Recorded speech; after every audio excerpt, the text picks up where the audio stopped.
doing it. You supposed to be happy you sitting there with Kid L. Why you mad? The Chappelle podcast. Everybody, man, I want you guys to get ready because we have a Detroit legend, man, a GOAT from Detroit to the mainstream, to your TVs, to your movies, to your stages.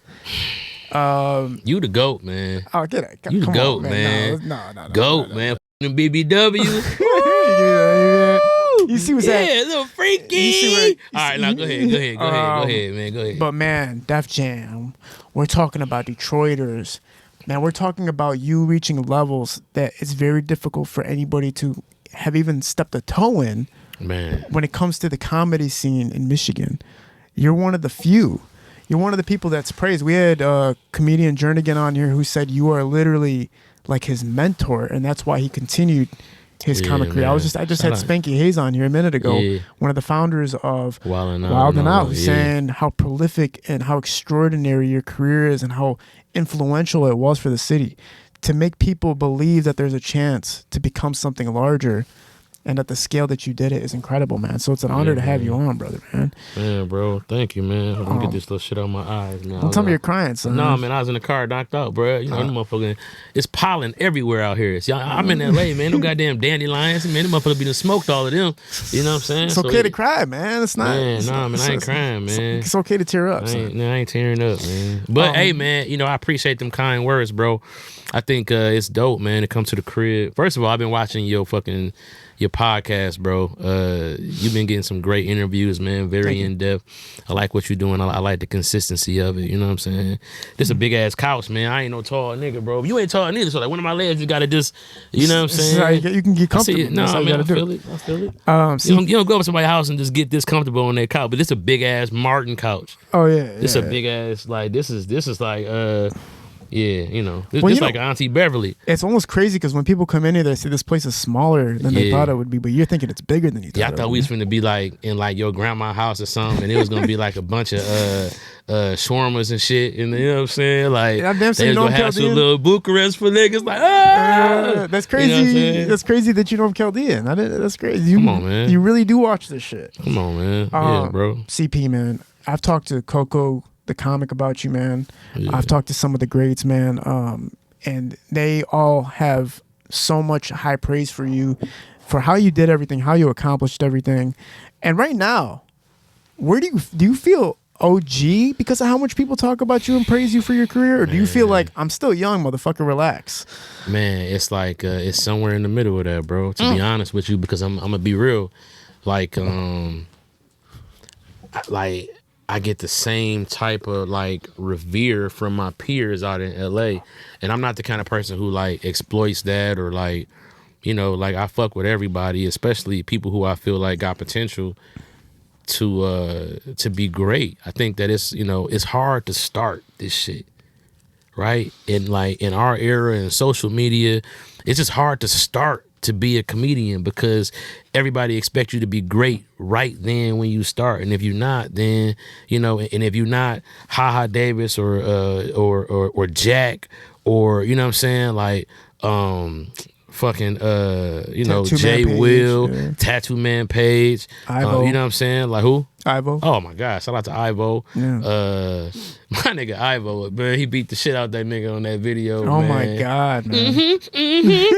You know what's funny about that video is that like everybody got that shit they say when you know your punch is connected. You know what I'm saying? That nigga say, "Oh yeah, oh yeah, oh yeah." Nigga, hey man, I fuck with that nigga, bro. But you know, Jackpot the Juice, like, you know, if you're not one of these guys, Jay Will, if you're not one of these guys who is lightning in a bottle on these films and going viral and all that, bro, it's so hard to stick around and try to break through. You know what I'm saying? And so it's like, I think that, you know, the way that, you know, me and my team were able to kind of just maneuver around that kind of, because I'm not a viral dude like that. Like I'm not finna get y'all 3-4 skits a week. You know what I'm saying? Like that's not my vibe. Like, you know, I'm really YouTube on the stage. was kind of like a passage for you a little bit though, wasn't it? Because but it was just like a longer form of content. Well, man, you know, it just wasn't no money in it when I first did it. You know what I'm saying? Like when I went viral, it was 2012. Shit Detroit niggas say. Yeah. And that kind of like, that went viral, and not just here. I mean, you know, producers was calling me from LA trying to work with me behind that, and Reggie Bo and all that. People was in, you know, Atlanta and Florida. You know, I was getting like calls from everywhere like, oh, we fucking with that. Just that particular video, because it's Detroit niggas everywhere. And everybody got a Detroit homeboy. And so it just hit home across all of Black America. It was just, at that time, not a lot of shit going viral on a daily. And on that day, that shit went crazy. Yes. You know what I'm saying? So, you know, it's like it was just about pure talent. It wasn't like a way to monetize it. It was no like, you know, nobody was calling me to really put bread in my pocket behind that. And it was like, you know, I'm trying to raise my kids and shit. You know what I'm saying? So it's like, bro, I'm doing these stages and I'm doing that, you know, and I just kind of like strayed away from it. Nobody knew the power of social media and the internet at that time, that it could literally like set your career or like help set your career. Well, right? because we all grew up wanting to be TV stars. Mm-hmm. I think that, you know, YouTube was such a low-hanging fruit that it almost looked too good to be true. It's like, nigga, this ain't finna make nobody nothing. I'm trying to get to TV, and I damn near don't want to overproduce myself on YouTube so that everybody don't even want to see me on TV. That was the mindset. You know what I'm saying? And it was like, now these kids is growing up, they want to be YouTube stars and, you know, streamers. And it's like, that's such a, they can get into that easy and go crazy if they can go crazy. It ain't like how it was with us, where you got 4 or 5 niggas, you know, fighting over a TV spot that, you know, y'all all audition for. You get the call back, you looking at your competition, it's like, gotta be one of us. Bro, it ain't like that no more, bro. And you know what I'm saying? So it's a different ball game. It is a scary time too, because it's, again, I kind of said this the other day, right now is the most amount of entertainers we've seen in the world, but the least amount of entertainment value we're getting from it, because it's just regular, normal people that are able to market themselves so prolifically that they have awareness, but not actual like substance behind what we're witnessing anymore, which is tough for you as a comedian, a professional comedian that worked from the fucking ground up, from the mud, to figure this shit out. It's never tough, man. I'm gonna tell you, like, real shit. Like, I welcome the challenge, man. You know, like, I was watching Jernigan on here. He put that clip up, and he said he felt like I was the best comedian to come from Detroit, right? And then people got in the comments and like, no, it's John Witherspoon, or it's you know, it's so and so and so and so. The thing is that people are missing the fact that that's the conversation that I wanted to be in. It's all subjective, right? But the goal coming into it was that, and I always say that, like, I want it to be like, which comedian? So-and-so, so-and-so, CP. Like, I don't want to be the greatest. I want to be amongst the greats, because I also acknowledge that it's a little nigga at home watching me, and he the class clown, and he ain't go graduate high school for another, 7 years, and I ain't got to worry about him. But it's like, this nigga is the funniest next nigga. You know what I'm saying? That's how I go. I've been watching comedy since I was single digit age, studying sets, stealing niggas' jokes, because I knew that them niggas wasn't allowed to say that. I mean, watch it at my school. So I go to school, I'm saying Eddie Murphy shit, and they like, oh, this nigga funny. But it's like, bro, like, like, the business of being funny, like, the best is subjective, right? LeBron could have just been a regular, like, good-ass player in the league. He put that on himself, that pressure, accepted that pressure, and exceeded it, to be like, now he's compared to Jordan. It's like, that's as good as you can get for niggas to be like, who you like, LeBron or Jordan? Nigga, that's like what you want the nigga to be. It's already was a Jordan, you know what I'm saying? Like, so the fact that, they not saying what you want to be, Eric Bledsoe or Jordan. Like, nigga, they not saying that. And, they saying the nigga who put himself in position with all the pressure and all the hard shit to be that. You know what I'm saying? Because it ain't easy to do the shit I do. You know what I'm saying? Well, on a prolific scale, when you're talking about volume and numbers, you've had to have built the most awareness because, first of all, social media, the internet, the way you circulated yourself, the way you put yourself out there, and how many events and things you've been associated with, versus what's like the biggest comedian would you say from Detroit? You got You trying to get me in trouble, dog. Kool-Aid is Kool-Aid was huge. Kool-Aid was huge, you know. But like the scale of it, like how many views did they generate? Like, and how do you gauge how big somebody was too? Well, I think like we have to break it off into sectors, right? So like I think I was one of the first comedians going viral from Detroit, and then like I feel like Ivo, Yeah. and then I feel like Ha Ha Davis came and kind of like boom stamped what it looks like it could be. You know what I'm saying? Like we was all trying to like find our way in the dark. I feel like Ha Ha came and was like, nigga, this how you do a national campaign with catchphrases and characters, and you know what I'm saying? This is how you do that. So it was like, okay, that was dope. And so when I saw what Ha Ha was doing, I was like, oh, that's honestly, like, that is the next wave, is making TV show scenes. I feel like, you know, you look at people like Country Wayne and all, I feel like Ha Ha is like our Country Wayne from Detroit, for real, if you really want to look at how that nigga, and then you got under him is people like Jack Funny, who understand like how to have a voice and how to, you know what I'm saying? Like, I don't want to cut you off, but that's a little bit different. What you're talking about more so, even though Ha Ha transitioned into becoming a stand-up, I was more so talking about stand-up comics. Okay, so let me finish though. Okay. The problem is, like you said, the views, right? It's different when it. I mean, for the views, bro. It's like, I mean, you know, Downtown Tony Brown, you know, for what he did on Bad Boys of Comedy, right? That was like he kind of like anchored that whole show. He probably had the best performance, and then it tapered off to, you know, other comics. You know, then you got like Coco and Foolish, who held the radio spot, which was the pinnacle, in my opinion, coming up for what a Detroit comedian wanted to do. Was, you know, I wasn't really necessarily, it's like Hollywood is dope, but I want to be on the radio like Coco and Foolish every morning. The whole city know me. They laughing with me. You know, Foolish got the word of the day. You know what I'm saying? Coco telling them to shut up. And it was just like, it was on the way to school. That was the vibe. You know what I'm saying? So for me, they was doing a show every day on the radio, right? So, you know, then you got that. Then you got Kool-Aid, who, you know, left too soon, you know, on some like Biggie or Pac type shit, where it's like his potential is what you can base the trajectory on, like how, you know, he was starting to move around a lot with what's my man's name? Lil Duval. And you know what I'm saying? Like he was, you know, he was making getting that national reputation. And then what happens is when you do that, like you open up with somebody like that, you killing it on the road, you know, the club owners see that, and then you come back around and you get your headline spots. You know what I'm saying? Like, that's how I go. I don't think my nigga got a chance to really come back around and collect his just due of touring, because he's just like a Damon Williams, or, you know what I'm saying, like some of these other like comic view all-star type of guy. You know what I'm saying? Mike Bonner, you know, like these niggas are like legends in stand-up who can travel on and tour based on what they did. You know, they was on TV holding it down. Yeah. You know, so it's like, you know, it's like, man, I'm only CP because of them. And so like I try not to get too ahead of myself. Like I represent a brand of comedy, which is Detroit comedy, but like I'm not the only one. You know what I'm saying? Like I tell people all the time, like, you know, my boy Keon Pauly hit me up like, man, who should I have open for me? I'm like, man, you should call Josh, or you should call Jay Will.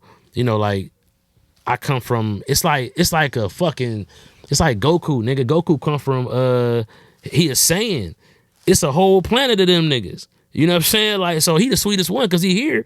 But like, nigga, you seen Vegeta and them pull up, like, you know, Kakarot. You know what I'm saying? Like, you feel me? Like, it's like, you know, that's why Goku humble, man. Goku like, yeah, nigga, I know I'm dope and Earth loves me.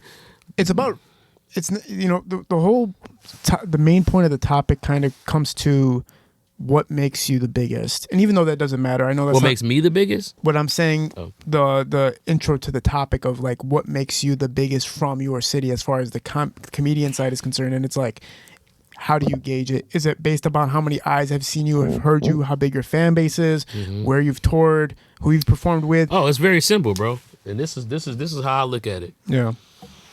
in order for you to be the biggest from your city, you gotta have the city on your back, not on the front. Right? You gotta have the city on your back, not on your chest. Right? So like, just like you wear your last name on your back. You play sports, you wear your last name on your back. My last name is Powell. When I go out there for sports or whatever I was doing, it was Powell. So I was representing my family, right? It's like, that's my brand that I'm wearing. So like, I said this on the Breakfast Club, in order for you to really run this shit, you gotta leave, because you have to go and you have to enter the fight. Yeah. It's like, nigga, Detroit is like a karate school. That's what's up, nigga. You could be good in the karate school. We all go to karate school together. We in this school. Go beat somebody else's ass who didn't learn our karate. Who, you know what I'm saying? Like, go fuck somebody up who learning a different karate. Yeah. Go to these tournaments and start winning. And then that's how you become a grand champion. You don't become a grand champion in your dojo. Yes. And so, I think that, I don't know if people understand the level that I have been able to play at in Hollywood, because the way that I present it it's like, I'm not braggadocious about it. I'm grateful, but I'm not like, I executive produced this and I produced that and I wrote this and you know what I'm saying? It's like, nah, but it's like the people who, I let the people talk about it for me. Yes. Like the people who know, like they're not just saying it for no reason. Like, well, because I always have the debate on here about social media comedians, and this is the first time in history social media comedians are able to take headline shows, basically, even without any criteria of any stand-up comedy in their past. They have no stand-up experience, but they can headline a CP show. Yeah. Right? So it's a very interesting time, and it's like when we're talking about the discrepancies between a stand-up and a social media comedian, that's where people enter a world of like, well, CP's actually touring and actually banging it out with these major celebrity comedians versus the headliner guys who are just utilized to sell tickets. And so that's where the separation occurs. Like, you're going to be making money on the road at all times and at executive level productions versus like, you got 1 million followers, therefore we're going to pay you $5,000 to open up the show. And people make you look larger than life on social media because you got the following and you're always promoting that fact that you're doing those things. Whereas for you, it's like a normal day. It's another day for you to do something that for them, it's like a once in a month thing. So let me break it down to you like this. Imagine this, right? Imagine you like, man, give me somebody good, man. You a rapper. You like, you're fucking just a gangster rapper in 1998, right? Scarface or some shit. Scarface. Yeah, you Scarface. Shout out to Face. That's my guy too. He be at the Comedy Store, man. That's my dog. But shout out to Face. You Scarface, and you look at the top of the charts, and it's Lil Bow Wow, right? It's like, you're not mad at Lil Bow Wow. You're not mad at nothing. That young man is making music for the fans who want to hear that. I shouldn't be upset when all the niggas who want to hear me is still alive. And they still, it's like, I think that counting other niggas' pockets and looking at their views and what they willing to do for a view and all of that is like, you wasting time. Like, bro, like, so like, I don't have a problem with these guys headlining shows because I'm a gangster rapper. You know what I'm saying? Like, nigga, like, I'm out there, like, we not doing the same shows. What about this concept? What's up? You do a show. Right. Headliner is some famous social media comedian. Yeah. Has no comic stand-up background. Yeah. He does the headlining. The show's terrible. He does a terrible show, but you were on that bill. Yeah, and I killed him. The next day, everybody's like, man, that show fucking sucked, bro. Yeah.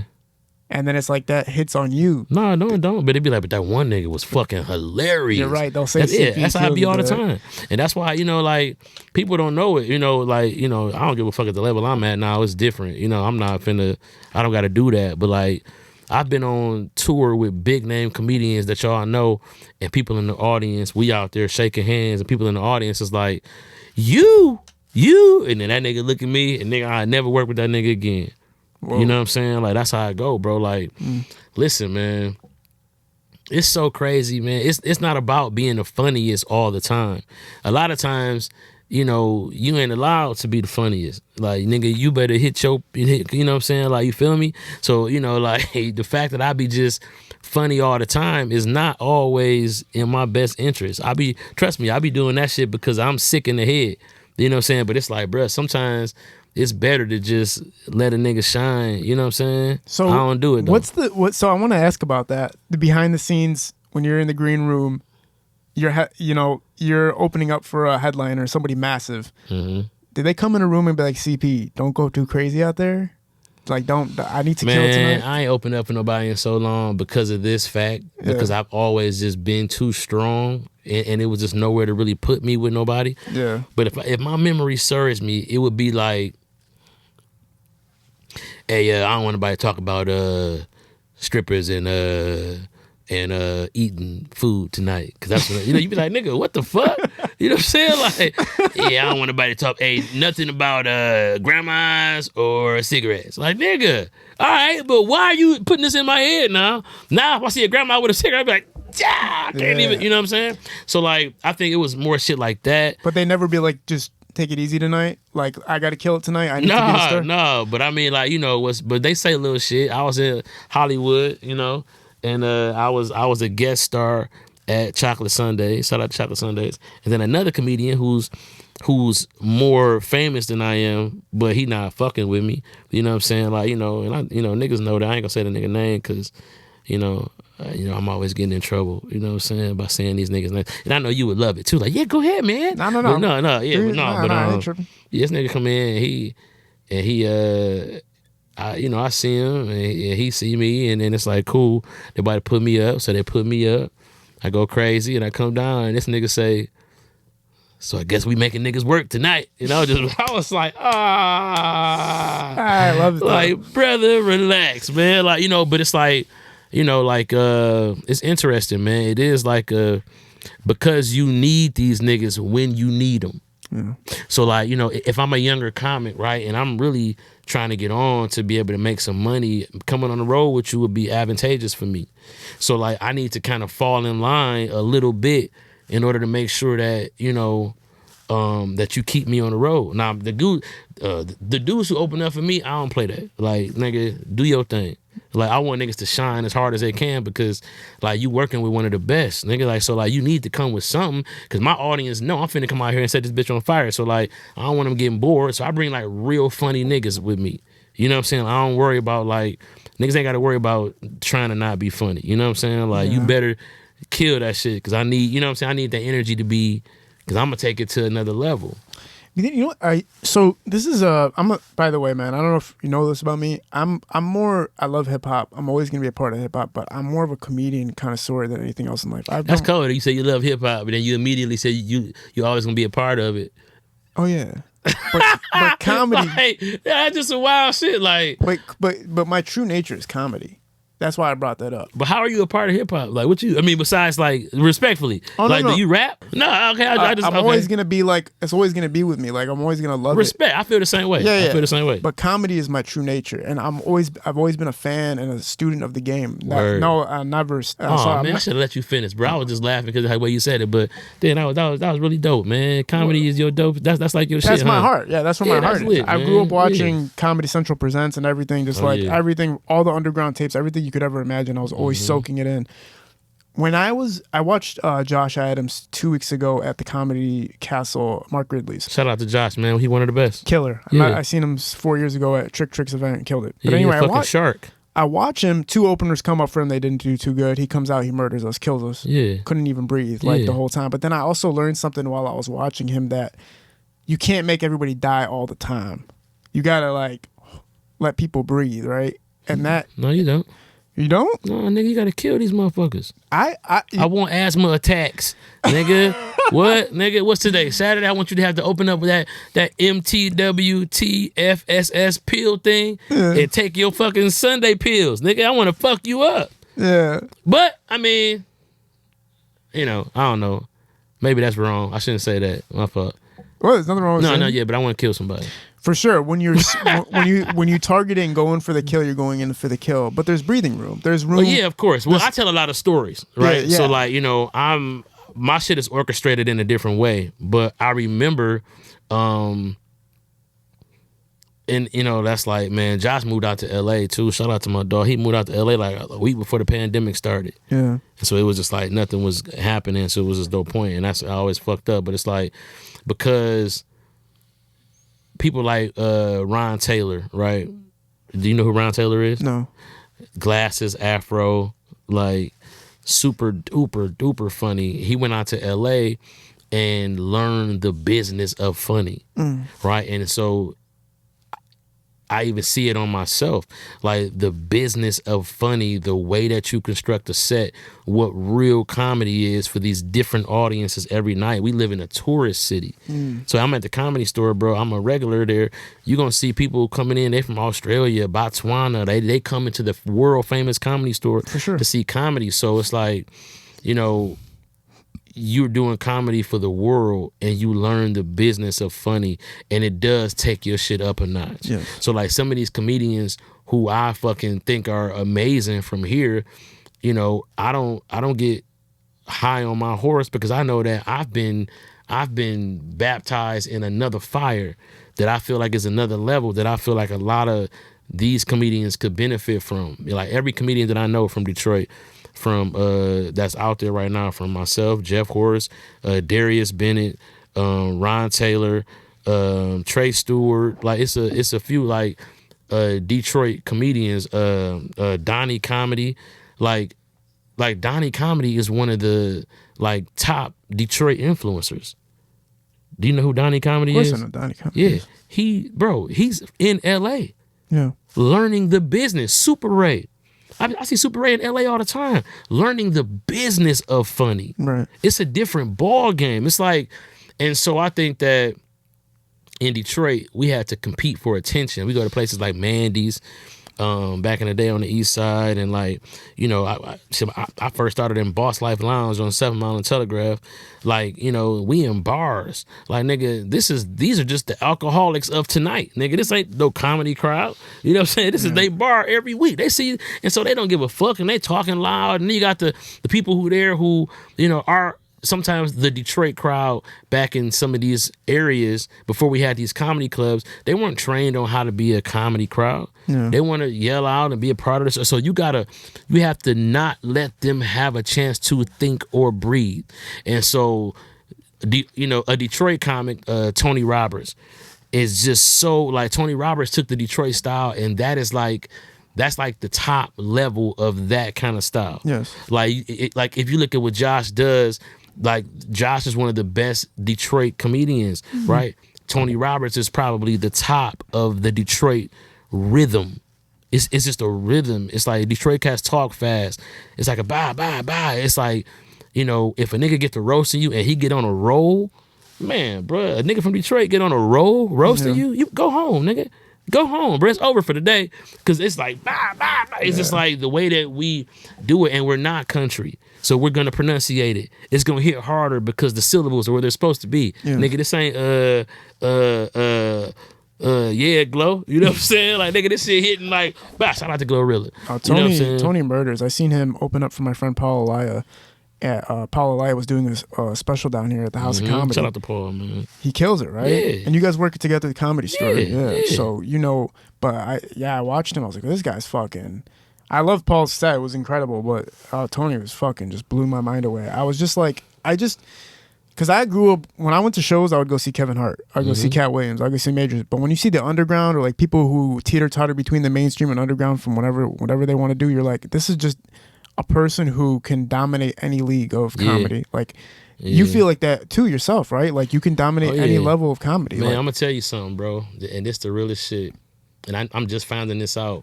What am I? Shit, I'm 16 years in comedy. I started in 2009, right? Yeah. What I learned is that I have about 400 jokes, right?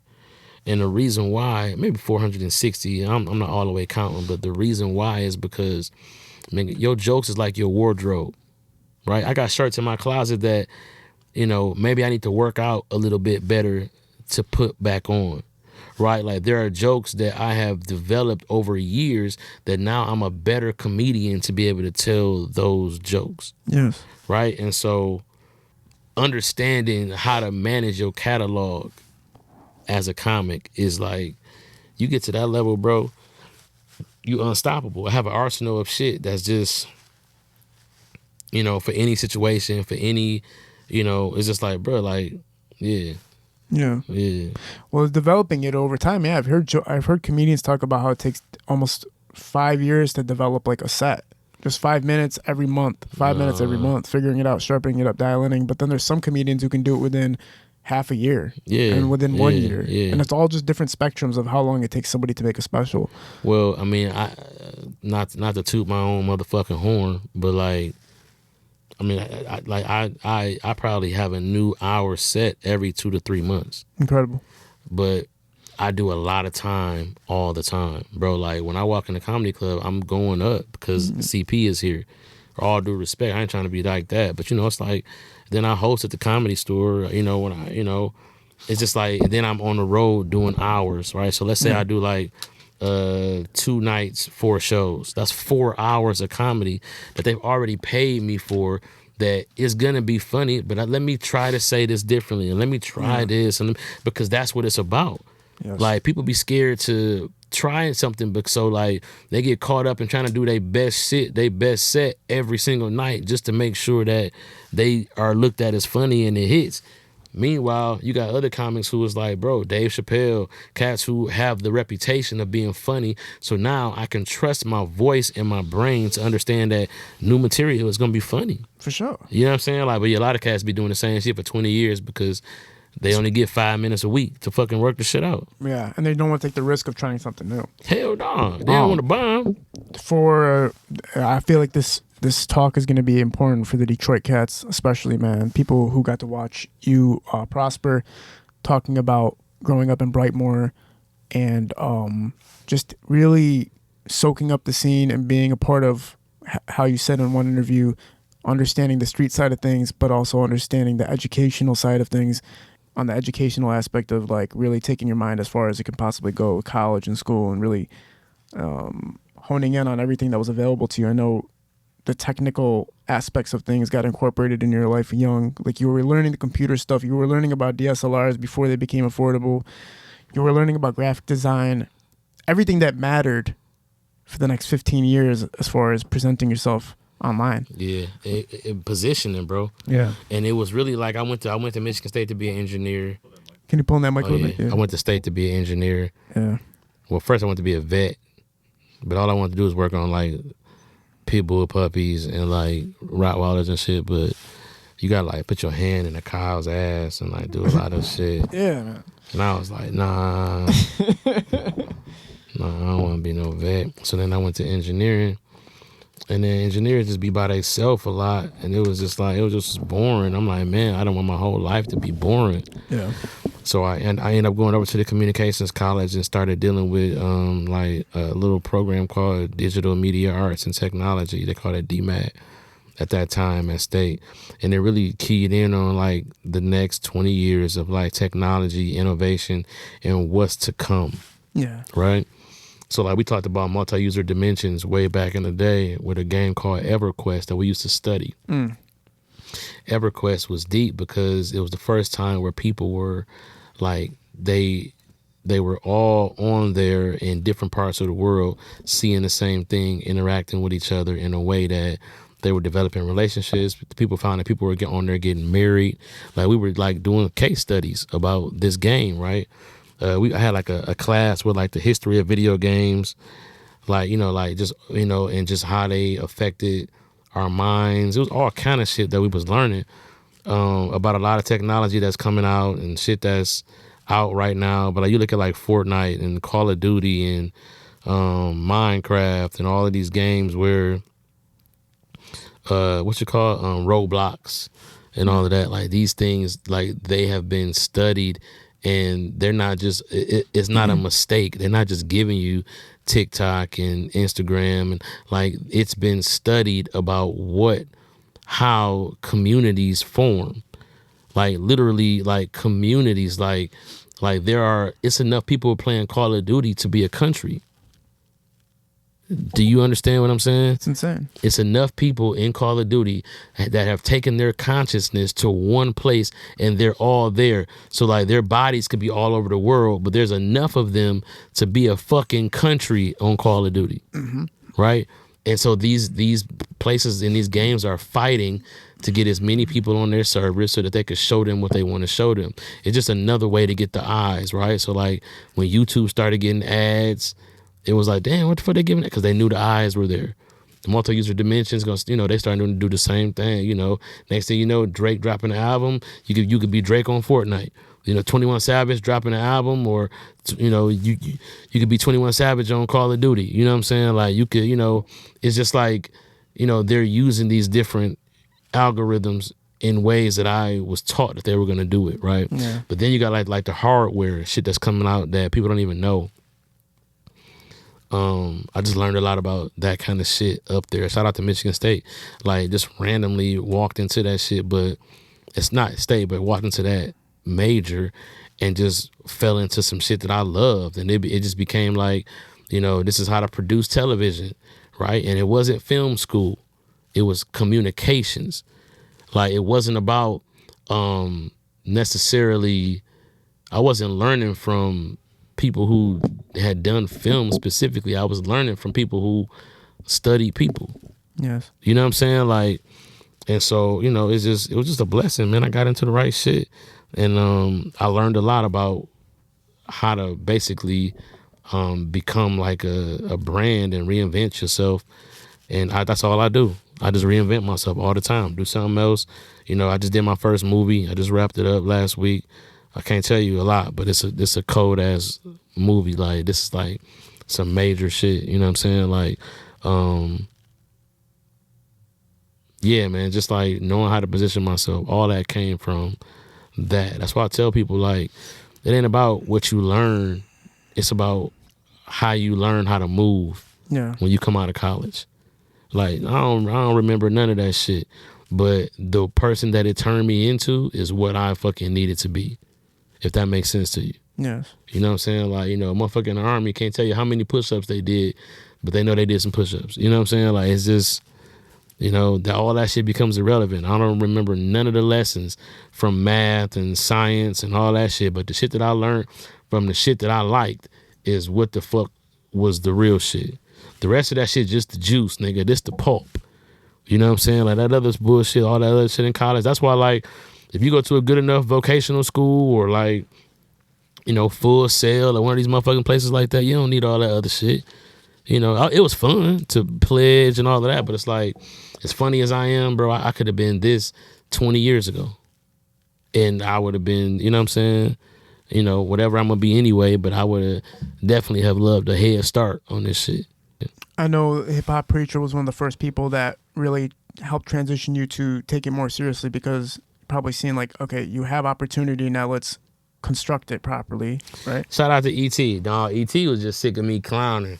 Yeah. And he was just like, man, basically he was like daring me to go do it. Like, go do it then. If you think you're so, go do it for the money. Don't be no clown for free, because that's all niggas was, trying to clown for free. He up there spitting a good message, and I'm in the back laughing at some shit, and I'm supposed to be one of the leaders on campus, and it's like, dog, but I couldn't stop. Being funny, bro. Everybody used to always say that, man, you always clowning at work. Now I'm probably the most serious nigga, because I have all this space to clown and I have all this time to be funny. So like now I'm probably the most regular I've ever been in my whole life. But that sit down was important, right? Like to kind of hell put yeah. it together. Like right? what? Come on, man. Like I got that. That's one of the most influential people in the world and one of the most in-depth motivators. So like if he gonna say it to you personally, you're gonna feel motivated by it. Yeah, man. Martin's team is one of the first people to kind of hit you up, to pull you up and give you opportunity, right? A dude named Chill Mitchell. Yeah. So y'all look Chill Mitchell. Shout out to Chill Mitchell, man. I don't never talk to him, never see him or nothing, but it always sticks out to me that he reached out to me first and was like, dude, I like what you're doing. I like, the shit Detroit niggas say and the Reggie Bow and all that shit. And he was like, man, I can, I want to put you next to Martin and, you know, bring you into the fold and introduce you to everybody like that. Man. And Martin's like your favorite comedian growing up, so it has to be some type of Yeah, status. Martin was like my favorite comedic actor. Right? He had a great stand-up special. He was dope on Def Jam, but I was more Tommy Davidson. Tommy Davidson was like the funniest person on the planet to me. Physical comedy, just knowing when to like overplay himself and, you know, not take himself seriously. You look at Varnell Hill on Martin, that's like some of the classic. Catfish are delicious, you know what I'm saying? Like, you know, and so then another dude hit me up and was like, I'm a producer, I'm a writer, and I can show you how to write and produce shows and own your own content. Wow. And so I was like, I think I like that better than meeting Martin, because if I do it right, I'm gonna meet Martin anyway, right? But this, I think, is something that it was like a fast track. It was like somebody offering me like a golden ticket on Willy Wonka, or like fucking a ticket to Hogwarts. It was like that changed everything. My whole life changed.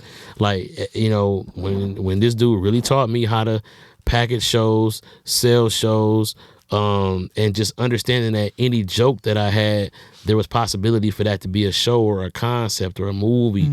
So like I started writing like that. Wow. And that changed everything for me. Like, you know, I started writing for a lot of TV shows. That opened up the door for me for acting, because, you know, like I know like on Detroiters,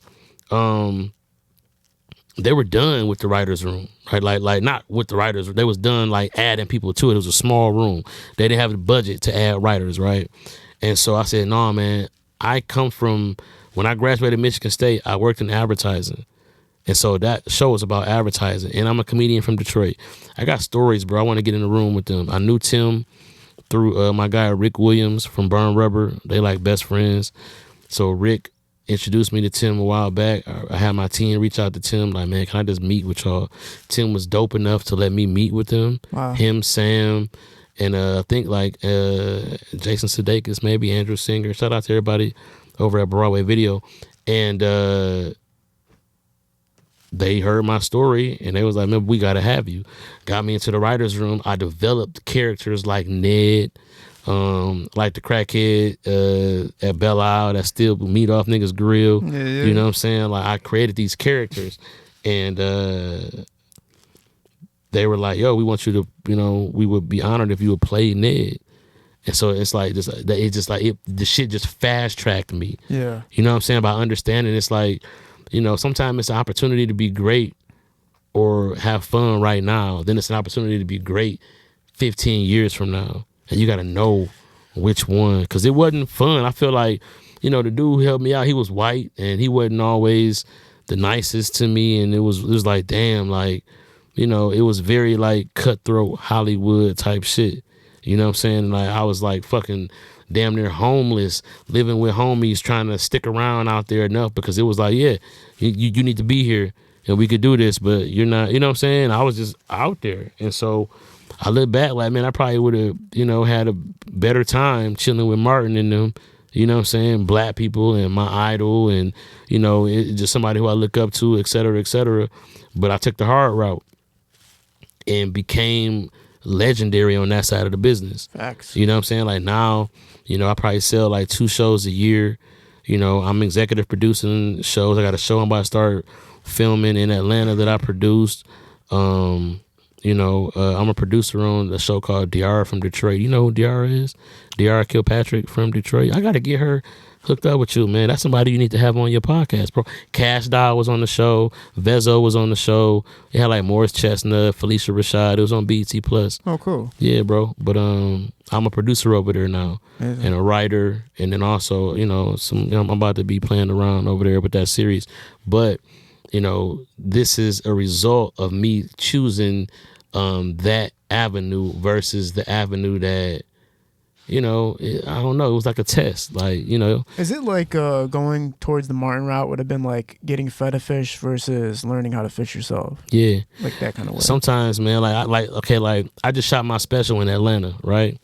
And I wanted to shoot it away from home. I wanted to shoot it in DC.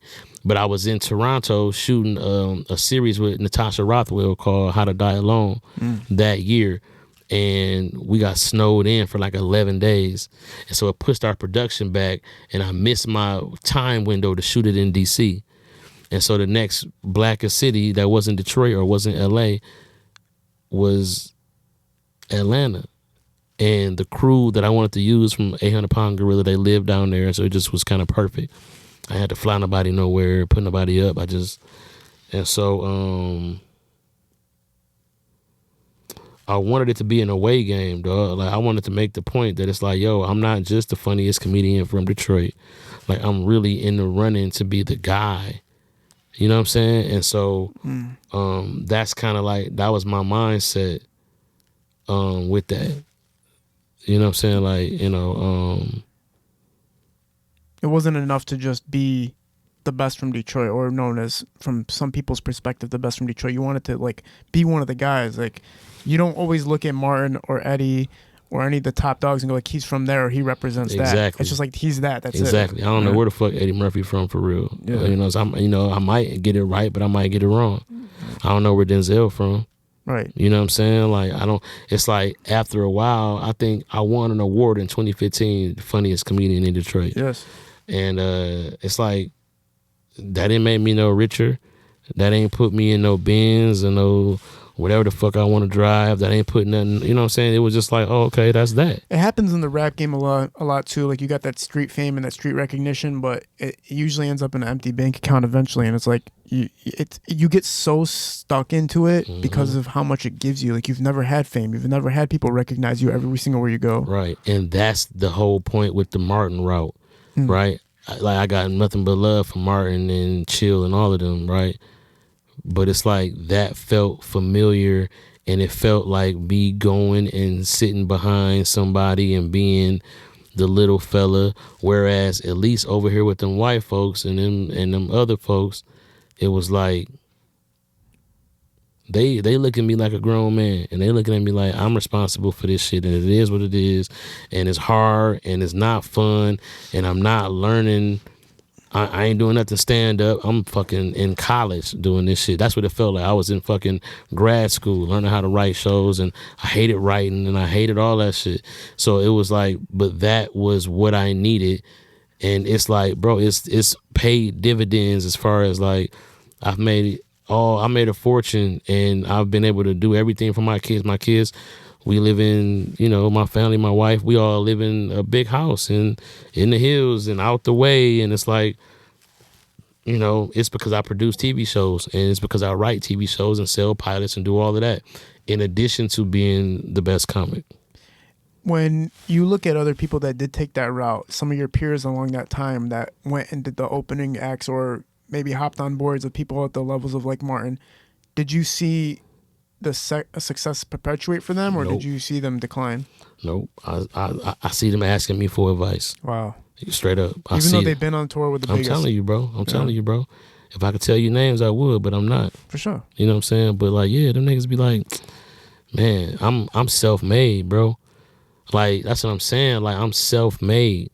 Like, it's different over here. Like, there's nobody above me in my sector. Like, I really get to walk around like the top dog. Yeah, you know what I'm saying? Like, and that's like that's a different level of like accomplishment. Like, I don't need nothing. I don't need nothing from the comedy game, but I want it. I want it. Like, I want it. I don't need it though. I want it. Yes. Like, we got deals coming up with stuff that ain't got nothing to do with comedy, other than me being the funniest nigga. But like doing stand up and, you know, going to these clubs every night, I don't have to do it anymore, and I still do it. And so that's a message. Yes. That's a message to niggas that where it's like, hey man, you know, like, yeah, I got the show over here with Kevin Hart. Yeah, I got, you know what I'm saying, I'm passed at the Comedy Store, so I'm a Comedy Store regular, name on the wall, name in the lights. Yeah, but I'm also going to host Crack 'em Up Thursdays at 10 o'clock. I'm also going to host my Two Funny Tuesdays once a month. I'm also going to pop in at Chocolate Sundays. Like, you know what I'm saying? Like, I'm still going to hit the ground, because it's like, bro, like, this is where I feel like I can be the most consistently there for the people. Yes, and being in controlling of every aspect of it. It's in your Yeah. control to determine what you want to do and what you don't want to do. Well, yeah, but I mean, a lot of my shit is in my control right now. Yeah, that's what I'm saying. You know what I'm saying? And that's the best possible outcome. A lot of my friends, when Kevin Hart comes around here, Red Cup Boys was an opportunity at one point for a few of my friends. I don't know what happened. I'm not sure what happened with those situations, but Those are my guys. Shout out to Spank. Shout out to Naeem. what you was know the what I'm saying? situation Wayne, with you Joey. and Kevin Hart? Like, how did that come into play?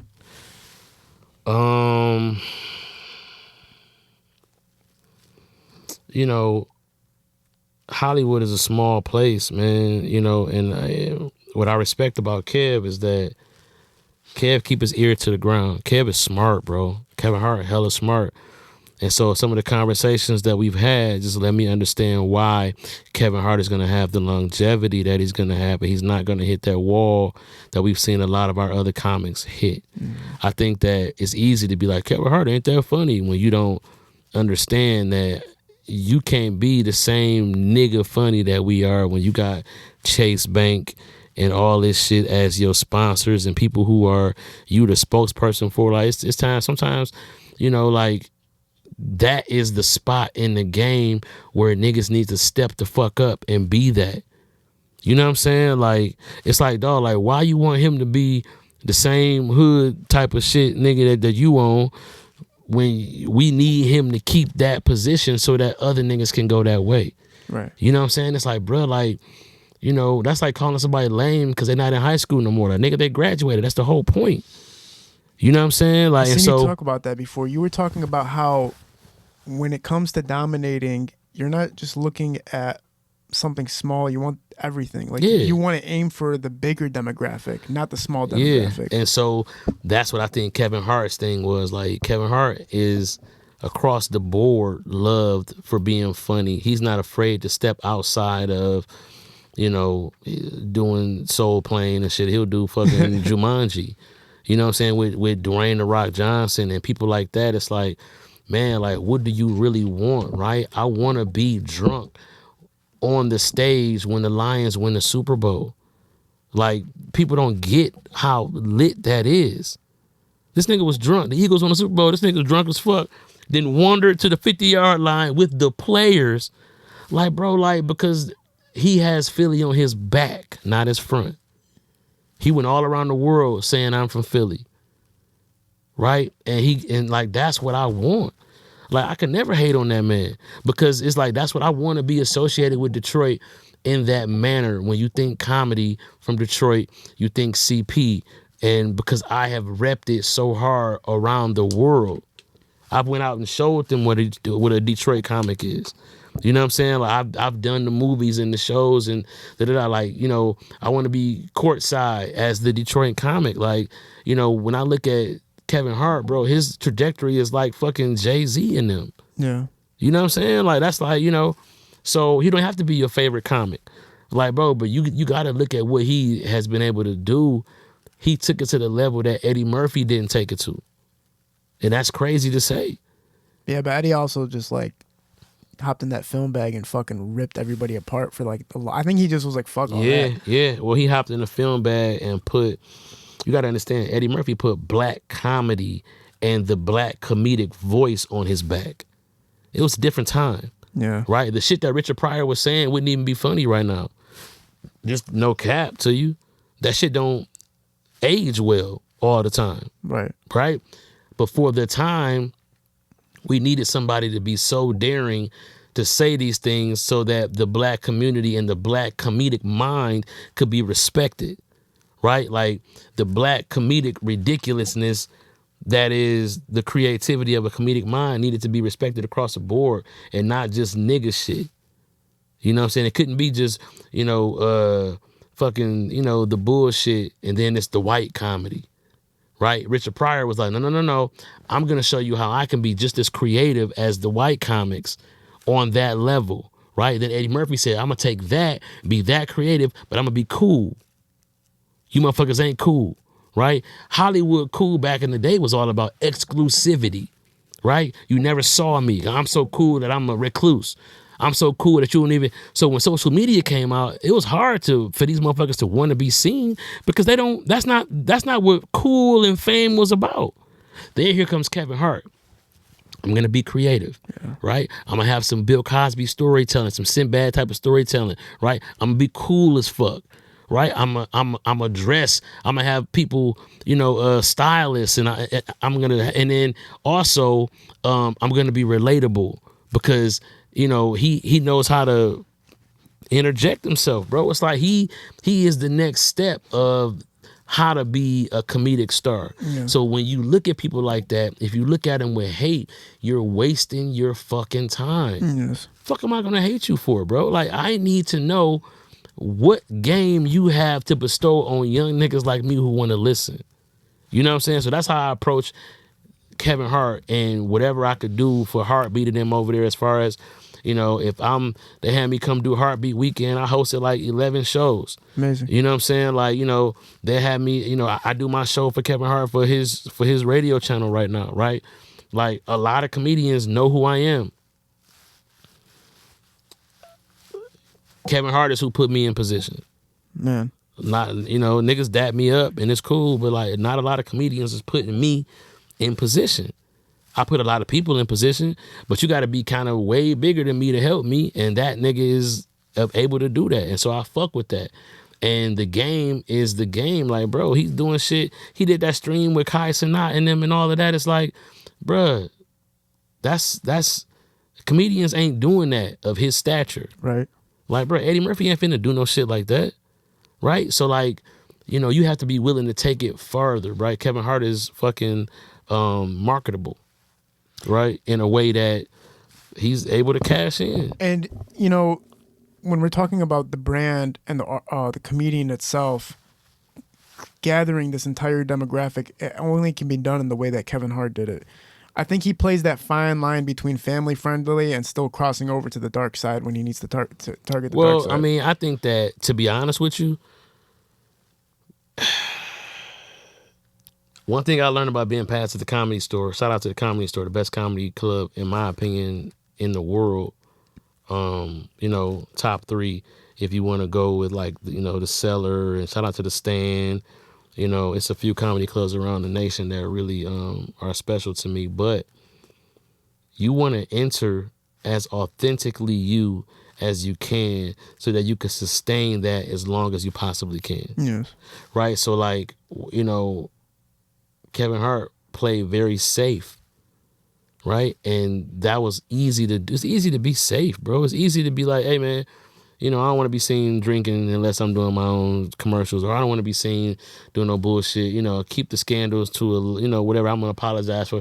It's easy to succeed when you playing on that type of time, bro. Like, the nigga's a good person. Yeah. So people fuck with that, right? It's harder for some of these other comedians who involve themselves in a lot of shit that doesn't always scream marketability. I know that from a lot of talks and people I've talked to, that Mitzi would help kind of craft a comedian if she felt like it was worth the time, but she did put pressure on people. Did she put pressure on you? Did she try to, like, push you in any type of direction, or did she just go like, no, do your thing? No, I didn't have a lot of time with Mitzi. You know what I'm saying? Were you with Pauly more? Yeah, I see Pauly a lot more. So did either one kind of like go like, okay? No, like, there was put it like this. The Comedy Store loves me, right? Yeah. Like, but I didn't get past. It took me like 7 years to get past. Wow. To be a regular, right? And people always say this, and it pisses me off. Man, about time they passed you. Like they want me to be pissed. And I always tell them, like, all right, so I'm gonna break it down to you like this. Like, imagine, like, a woman has been waiting for the nigga she fuck with to propose to her, right? And it take the nigga some years to do. If she stuck with the nigga, then she fuck with the nigga. And if she fuck with the nigga, then she ain't gonna be mad when the nigga proposes. It's gonna be like, fuck it, it's happening, it is what it is. I'm like, I just want to be happy the fact that this is a next step in my career. You know what I'm saying? Like, it's levels to this shit. So who was booking you originally to give you, like, the space in the beginning versus so I do you? Crack 'em Up in the Comedy Store every Thursday for the last 5 years. Okay. So, like, there's a very strong sample size of me killing it for my people. But see, that's just one black show in the Comedy Store that has a bunch of shows going on at the same time. So people knew I was great, but there was another level that I had to come and show that I could make all the rooms jump. Yeah. You know what I'm saying? Like, and so, you know, that was kind of that's how long it takes. There's so many people on the wall, so many names to get through. You're not finna get just any spots. You have to really work it up. Well, who to be conducts excellent. that? Like idea of like, okay, we're gonna get CP on more often. We're gonna have CP headline. Well, more. it's just different bookers. Like shout out to Rose, who's the booker right now. Like you know, that's who is in charge of curating the talent. And so, you know, Rose worked there for a long time, so she saw me killing all the time. And you just, that's shout out to being a real nigga, never knowing who nobody is. She was just a waitress. And so I'm just nice to everybody. I love everybody. I'm dapping everybody up. You never know. She ends up running this bitch. And she's like her first night of passing people was passing me. Amazing. You know what I'm saying? Me and Matt Rife. You know what I'm saying? So it's like, you know, that it just speaks volumes, man. Like you have to go hard and be willing to be overlooked because you're not working hard to be looked at. Like nigga, you working hard to go hard, bro. Like it ain't about that. Like if you fresh, be fresh because you fuck with clothes. Don't be fresh because you looking at every bitch. Like you see what I got on. Like nigga, you got what you got on. That's what the fuck you wear. You know what I'm saying? Like if a bitch don't fuck with my drip, then that ain't the bitch who. You know what I'm saying? It's like that's just how you gotta play it. Like I get dressed, you know, for me, not for the attention, or I do this shit for me. And I do comedy because I'm good at it, not because I need to be, you know, I'm every show. Like, is somebody gonna sign me? You know what I'm saying? Like that ain't how it works. Right. Wow, man, that's so crazy. You and Matt Rife are fucking like. That's like together at the same time. It's like you guys put it. Oh, bro, Matt Rife is dope as fuck, bro. Shout out to him, my boy Nate. Like these guys, man, they're another stratosphere with that, right? But all it is just showing you, like, bro, like, nigga, the first nigga who bottled some water, who was that? Like Evian had the water back in the day, one of the first bottled waters, bruh. If you just stopped and looked at them, like, damn, nigga, you better put you some water in the bottle and slap your name on it, cause it's going. That's how you got to look at it, like, bro, like, oh yeah, it's lit right now. Yeah. I'm going to be lit. You're going to be lit. Whoever the fuck is working is going to be lit. Whoever is stopping to look, nigga, is you looking or is you lit? Yeah. You know what I'm saying? Like, you know, I want everybody to win, bro. You know, I laugh at niggas who when they start hating on me, I'll be like, bro, I mean, you not even on your shit. You hating on me. You worried about what the fuck I'm doing, nigga.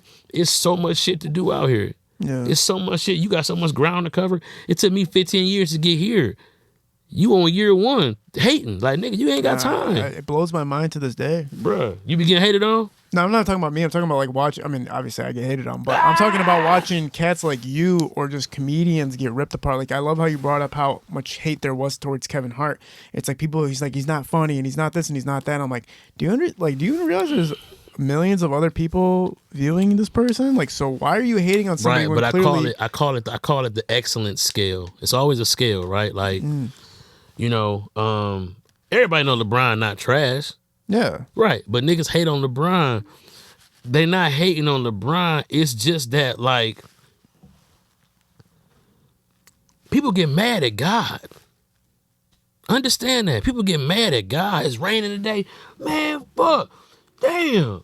I want to bring my old school out. But then you understand, nigga, like, he just kept the city from not catching on fire. Nigga, this rain is helping the ground. Like, bro, like, there's a bigger thing at play when you dealing with excellence. Right. It's like people critique excellence in a way that's almost not fair. But it is what it is. Yes. You know what I'm saying? So, like, yeah, bro, the brother's excellent, man. LeBron is excellent. And so now it's like, you know, like, he should be getting MVP every year. He should have, like, 16. He's the only reason I, like, fucking watch the Lakers. I mean, shit. I mean, I ain't watching Lakers for any other fucking reason. I mean, whatever team he's on, I'm watching it. Yeah. Whatever team he's on. Every team he's on, I'm a fan of that team. Flat out. I'm watching that bitch no matter what it is. And so, you know, that's just like... it's the nature of the game. It's the nature of the game, bro. You know, I see you at the Laugh Factory on social media a lot, ripping it apart, fucking dominating. I'm sure that's like a home for you. Yeah. One of my most favorite jokes from you, I don't think it's like part of your set or anything like that, but you were talking about how You were telling a joke one time and you were making fun of some fat guy, and then he threatened to kill you, and then like you're like, well, I'm not about to die broke, so you called up the billing companies and you're like, yeah, I can't, you didn't pay any of your bills that month, and then he didn't end up killing you, and you're like, damn, now I'm fucking out of this money and shit. But I was fucking crying when I heard that joke. Bro, that's one of my favorite ones to tell right now. And what's crazy is that like once stuff gets to chocolate sundae, that's where I leave it at. So like I haven't been saying that for a while because it's out. Yeah. You know what I'm saying? But I have to stop doing that because people be like, man, I want to hear you say some shit and say your classics and all of that. But like, yeah, bro, that was funny because I was like, why this nigga didn't kill me? Like the way I said, you know what I'm saying? Bro, you killed me, bro. And I'm like I'm a hawk with that shit. Like I don't give comedians, I'm not anybody to say this as far as comedy, but because I love comedy so much, I'm a dick when I watch a comedian. Like absolutely, I'm a fucking dick. Like I'm watching. But like, that's what I'm. Those are the kind of people who like. You're the kind of person who is watching just because you know comedy so much. Like it's people who don't know basketball, bro. They're like, oh, that was a good dunk. And other people like he fucking traveled. You know what I'm saying? Like that's just we do it for the real fans like you. We do it for the people who know. I was telling Lee today, it's I got some new shit about to come out on TV, and we watching the set in the car. And I'm like, man, fuck, man, I rushed it. He's like, what you mean you killed it? I said, nah, bro, I rushed it. Like I rushed the punch, the pacing of it. Yeah, the pacing. It just wasn't what I wanted it to be. It's beneath how I operate, and it's like but to the naked eye, nobody would know that. You are like water when I listen to you. It's like. Just like I know what you're talking about, you're talking, and I agree. Yeah, and I'm just like sitting there. I'm going, what the fuck? I didn't even expect to go there, and I'm like, it's like a fucking roller coaster listening to, which is incredible. It's like it's art, It's like I said, be like water, like Bruce Lee says. Mm-hmm. Because it's comedy in life, bro. Yeah. Like that's Bruce Lee's point. Is be like water. Water is something that already exists, right? And so. You don't even have to, like, bro, just be like the water. Just like... It forms to anything. Yeah, if it's a tree, go around the tree. If it's be ready for anything, bro. I talk to anybody. We was on the way here. I gave this white bum was in the middle of the street. He had like a bunch of signs that he was hungry and shit, but the one he said was hungry. So I had a bag of Better Maids. I said, roll the window down. You roll the window down, I get a nigga a bag of Better Maids. He was pissed. I'm like, I thought you was hungry, bitch ass nigga. You know what I'm saying? Like, you're not hungry. You wanna rock. You wanna rock right now. You need to go ahead and say that. You know what I'm saying? But I talk to people, bro. I love white fiends, man. White fiends? White fiends. White fiends, bro. Because they respect, see, like black fiends, black drug addicts have like pride to them that is so taboo. They're not really, every now and then you'll find one, but for the most part, they want to hide that they hide. You know what I'm saying? Because, it's like the world is not theirs. A white fiend? Don't give a fuck. Man.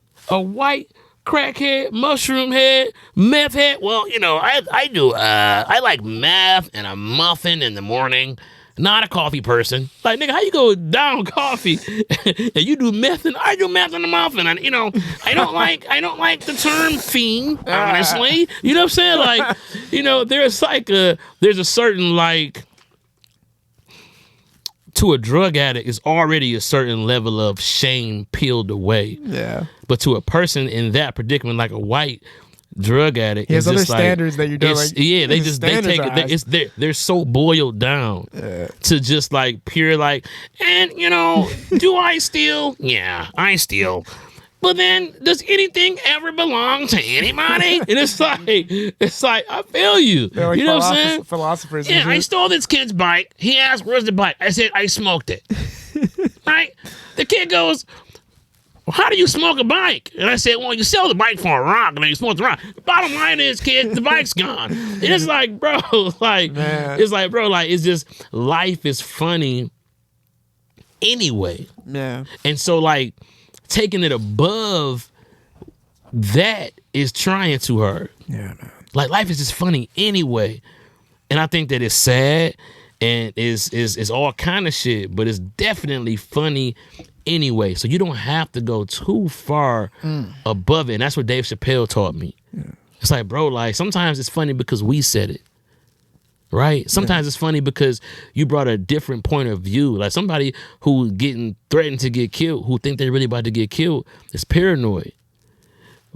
But you took the opportunity to want to enjoy your last couple of days, only to be disappointed in knowing that those ain't your last couple of days. Yeah, accepting your fate is exactly. And it's something there's something to just being like that's signs of a good person.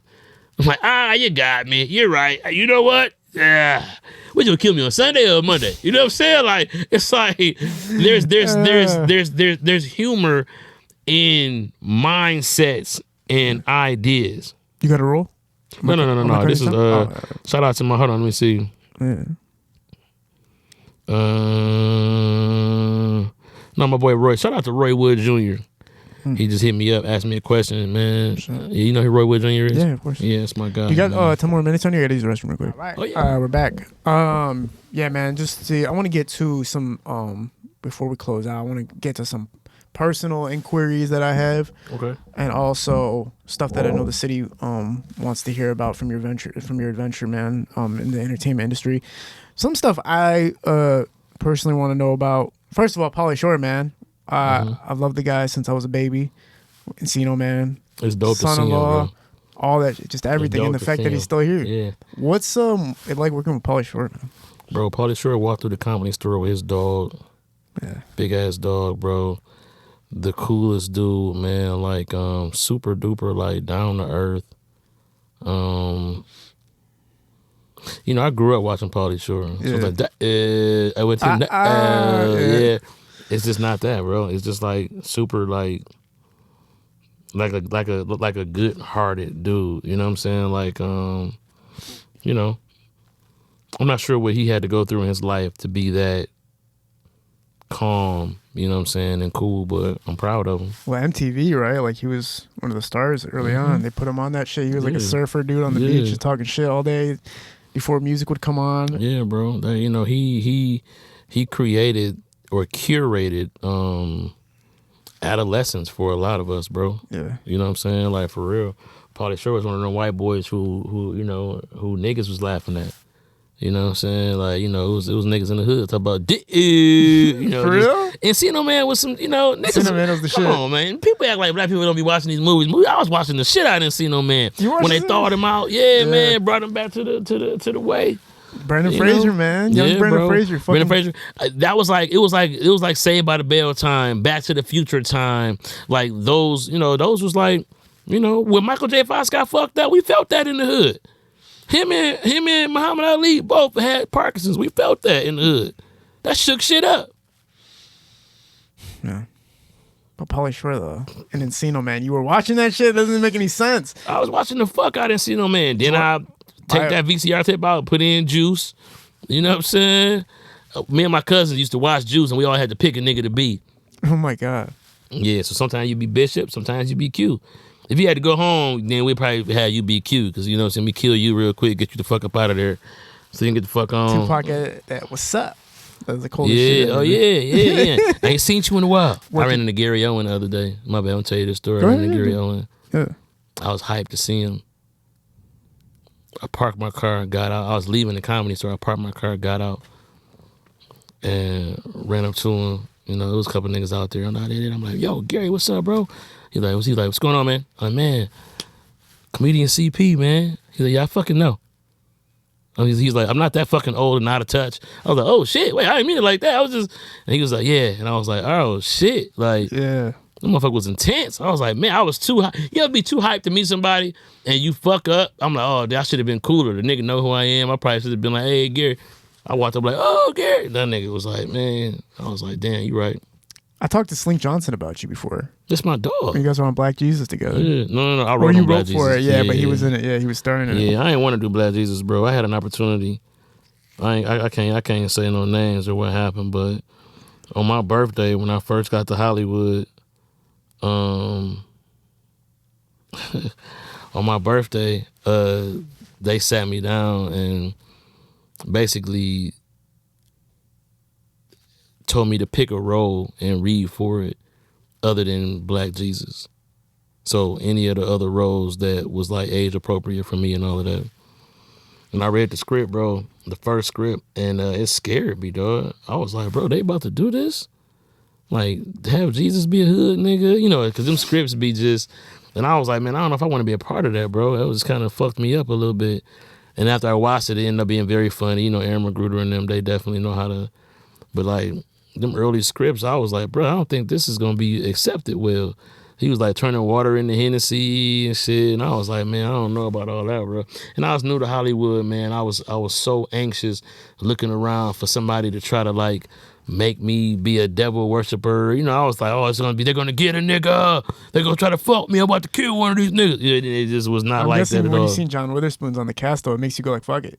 Like, John Witherspoon's doing this He shit. wasn't on the cast at that time. Oh, when you were getting pitched it? Bro, they haven't even, they had just sold it. This is like 2013. Oh, okay. Yeah, like it just went like, you know what I'm saying? This is like some inside. Because they ripped it from like a YouTube show. Yeah, like originally. yeah. Well, they didn't rip it. They basically turned it into a script. Like it was the same people, you know what I'm saying? Like, you know, Slink was doing it, but, you know, yeah, they was like, you know, this was like some like closed door conversation. Like, yeah, bro, you can. I was like, nah, I don't like this. And then years later, I ended up writing for it in later seasons. Also, you turned it down initially because you were worried about the backlash. I turned down acting on it initially. Yes. And then I was just afraid that it was just too like blasphemous in my opinion. I just didn't want to be involved. I was like, man, I just got out here, bro. Don't have me on some shit like this. And I feel like it just, I don't know, man. I was like nervous about Hollywood. I didn't know what the fuck was going on for real. Yeah, and I just didn't like that. But then later on, I realized like, okay, it was way better than what I thought. So I ended up writing on it later. I think Brandon T. Jackson, he was on here. He was talking about something similar. He was saying like, because I think he put on like a dress or some shit like that for Big Mama's House too. And then he was all like, shit, I did not know that was going to happen. Like, I didn't know it was going to turn like that. So everybody's so scared because they're so hot. Dudes doing Tropic Thunder, everything. And then it's like you put on a dress and now you're getting critiqued by the community, basically. You know, it's... Yeah, man, that's crazy, scary. bro. Shout out to Brandon T. Jackson, man. That's my guy, man. I saw him at one of these award shows. I was just at, you know, he's doing well, man. He got a BET show. That show with like that rich family and all of that. You know, Brandon, man, is another pioneer from here. I think that he had a great career. Yeah. He's still killing it. For sure doing it, man. More things I wanted to know about, man. You were encompassed in the Detroit music scene growing up. It's not like you didn't know anybody. You knew all the rappers coming up. They knew you.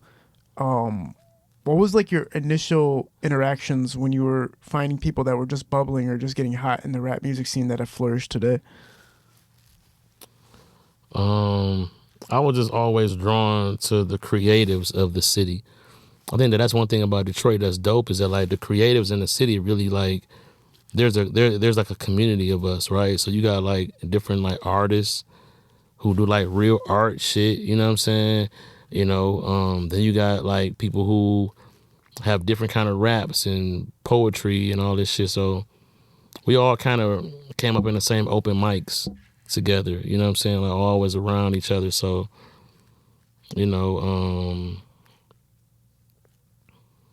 that's how I met like Danny Brown, you know what I'm saying? Like back in the day, you know, just like just us on the rise, man. You know, it was cool. Have other cats from your city. I was going viral. So, you know, it's just like we all doing our thing. You know, I think that it was very easy for me to kind of like get into their scene because I wasn't trying to compete with them. I wasn't trying to rap. I'm doing jokes, you know what I'm saying? My homeboy Shan, shout out to my dog Big Shan. He put me in one of his videos, and that was like the first YouTube shit I ever did that really like had niggas like, man, this nigga funny, you know what I'm saying? Like that was kind of like. Didn't Big Sean reach out to you to be in a music video? Yeah. And then they had you in front of the store? Also work with Sean. Yeah. You know, Sean, Ober Rollin', Doughboy Cash Out, you know, Danny Brown. I know I'm missing people. Who else was it?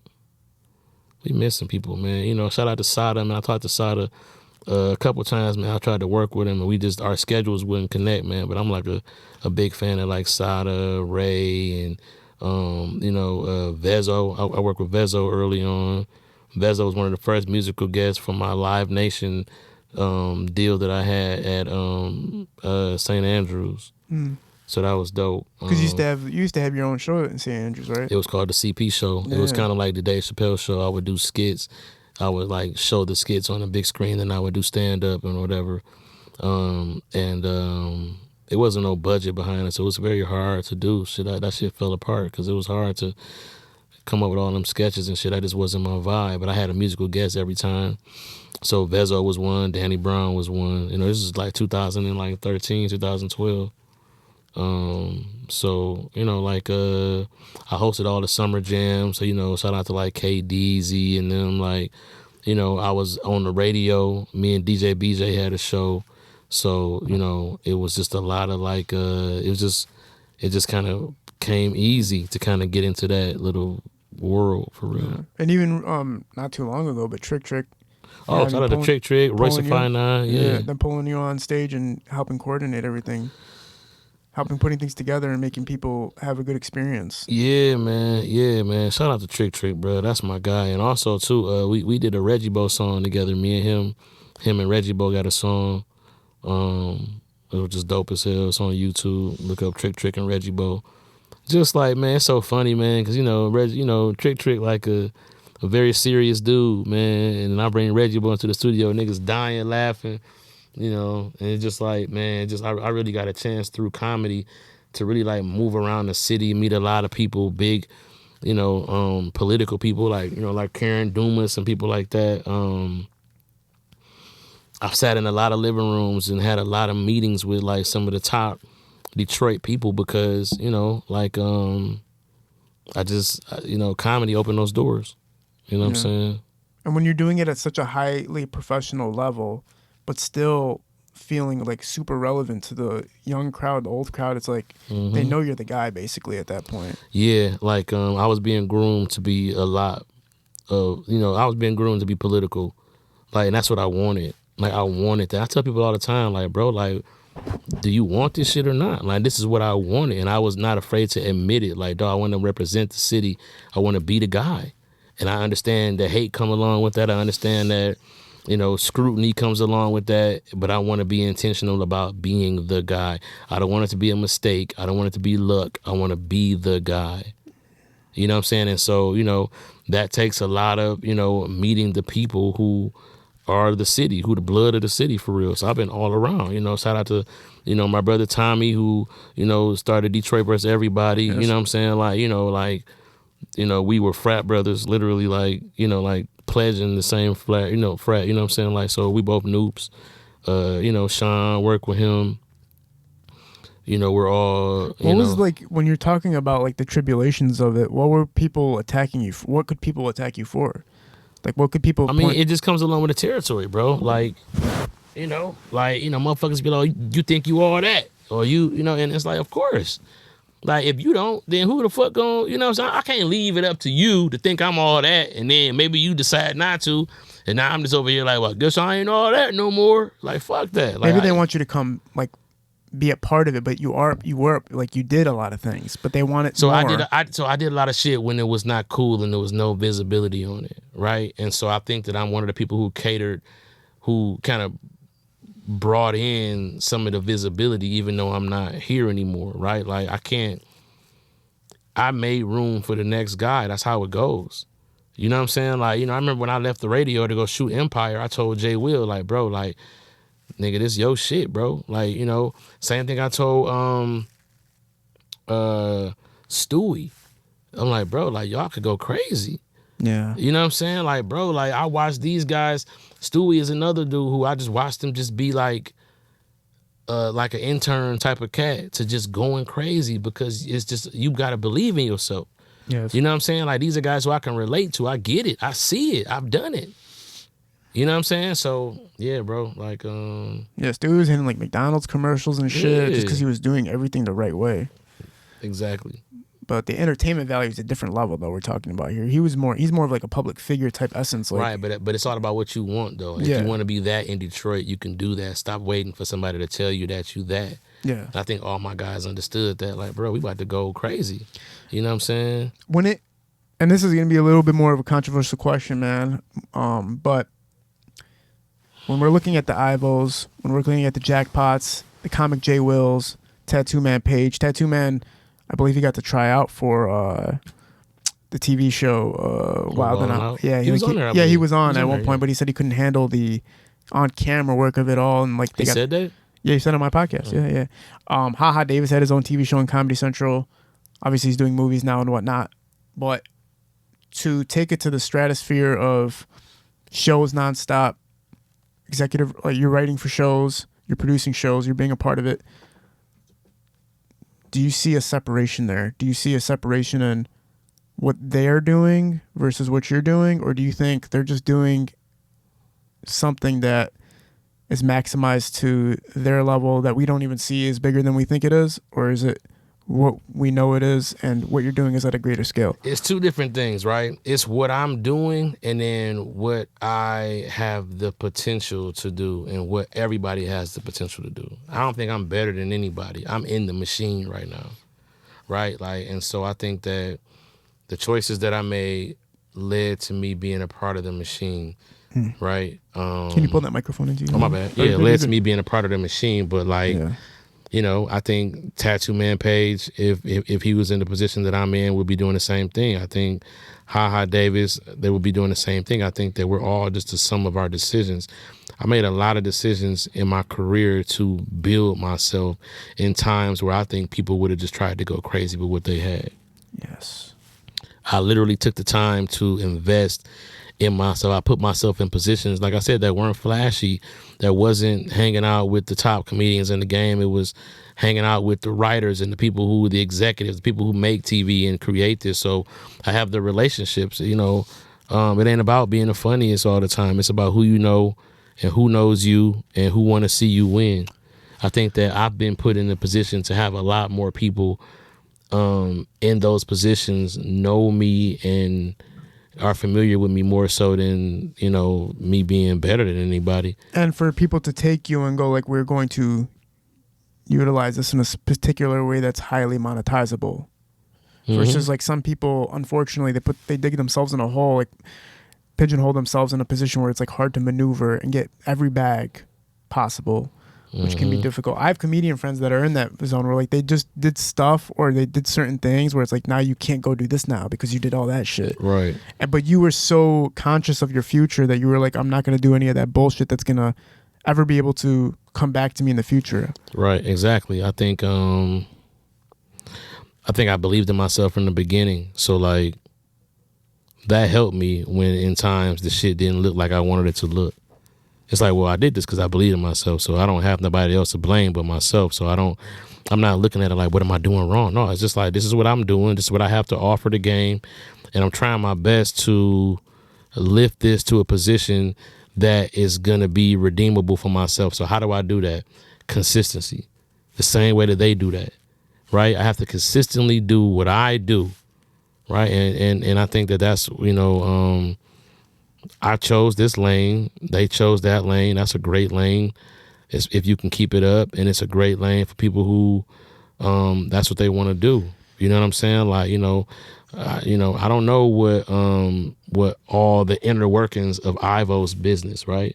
But what I do know is that I see Ivo in places that I don't see other niggas. Yeah. I see Ivo in Hollywood. I see Ivo, you know, in places, and I be in Hollywood like, what up, nigga? What the fuck you doing here? It's like, nigga, he out there buffed up doing this. Like, okay, nigga, whatever you doing, you doing it. Like, bro, it's not my job to know. It's not your job to know. If you there, I will see you at the top. Period. Why don't you guys, like, because you're from the city, construct something together? I mean, like, bro, because every time I see him, it's through motion. I would love to work with Ivo. Nigga, Ivo hit me up. Nigga, it's all through motion, right? Like, I don't see the nigga idle. He don't see me idle. I see the nigga at the airport. I see the nigga in Hollywood. I see, you know what I'm saying? It's like, oh, what up, Brody? You know what I'm saying? Whatever. All right, you doing your thing. It ain't time to be like, yo, let's connect. It's like, it don't be personal, but it's like, when I'm doing my deals, and I'll be like, oh, let me hit up Ivo. Well, it's not like that, but it could be. When you look at a show like Detroiters, right? Like, how many people in the writing room were from Detroit? Or, like, how many of them were actually, like, a part? 3. Me, Tim, and Sam. How many people weren't? About 7 people. We wrote it in Lauren Michaels' office. Lauren Michaels is the person who created Saturday Night Live. Yeah, we wrote it in his office. Jason Sudeikis, Joe Kelly, Zach, a few like just legendary cats in the business. But yeah, the people from Detroit is me, Tim, and Sam. How many people were casted that were like from the city acting? A bunch. Okay. Because we shot it here. When you're talking about the top comedians that are known in Detroit, was there a reason to not? Or did they try? Did they get auditions? Like, did they get a chance to be a part of it? So this particular show, Detroiters, was Tim and Sam's vehicle, right? And so they come from a different side of Detroit comedy, which is improv, Second City, stuff like that. So they had there was comedians who come from that side of it who they were not looking out for, but I was just the people who, and then, people like Mike Larry he was on Detroiters. Oh, cool. But I think that Detroiters had a tone. The tone puts you in the mind of like a Dumb and Dumber, right? It's, I tried to create a Detroit show that would have been a lot more like urban, that I think would have aligned more with the comedians that I came up with in Detroit. But I think that there's a certain mode you have to go in comedically. Like you dealing with Second City, yeah, you dealing with Saturday Night Live, you're dealing with the best in the game. You know what I'm saying? So it's like positioning. You have to position yourself to be there. Yes. It's not like, hey, so-and-so, come do this. No, I can't do that right now. I just got in the door. You know what I'm saying? Like, it's not the same call that it could be now. So that was 10 years ago. Was that hard? Was that hard to have to say no to people that expected stuff from you? Expected you to put them in position? I didn't know anybody who expected anything from me. You know what I'm saying? Like, because in my mind, people was waiting to see what I was going to do.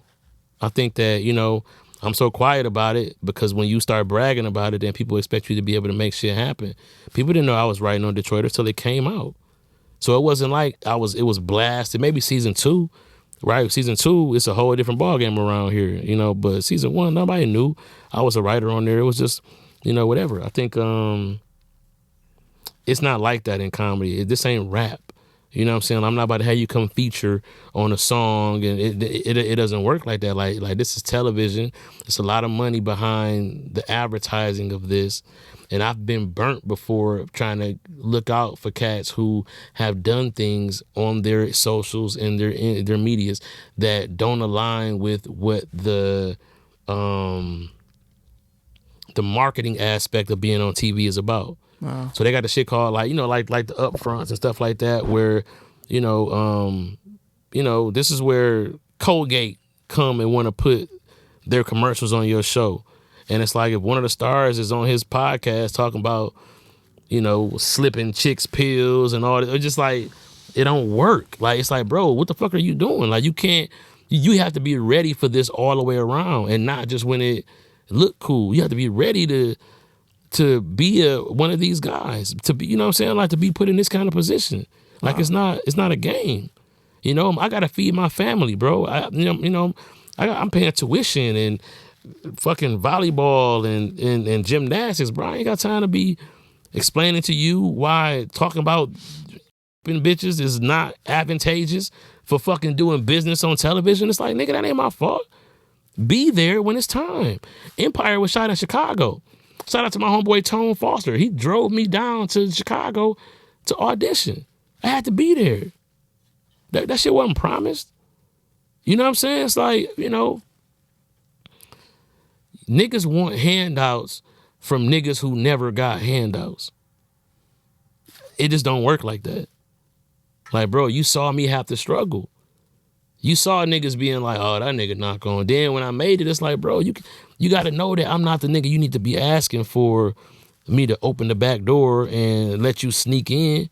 You got to know, respect it, right? Like, it's certain things niggas respect, man. And it's certain things niggas don't respect, right? And you got to understand what side of that you on.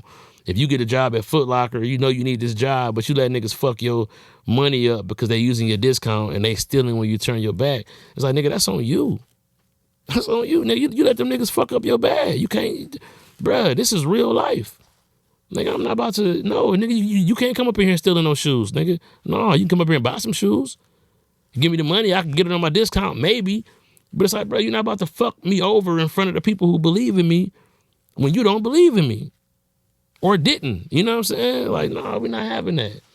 Come on, man. Hook a nigga up, man. Man, I could play the, well, then, nigga, go write it, nigga. Yeah. That's what I had to do. Go write it. Like, why you asking some shit from a nigga who didn't get it for free, then give it to you for free? It's like, come on, man. I ain't stupid. Well, what do you consider a handout versus giving somebody who deserves an opportunity?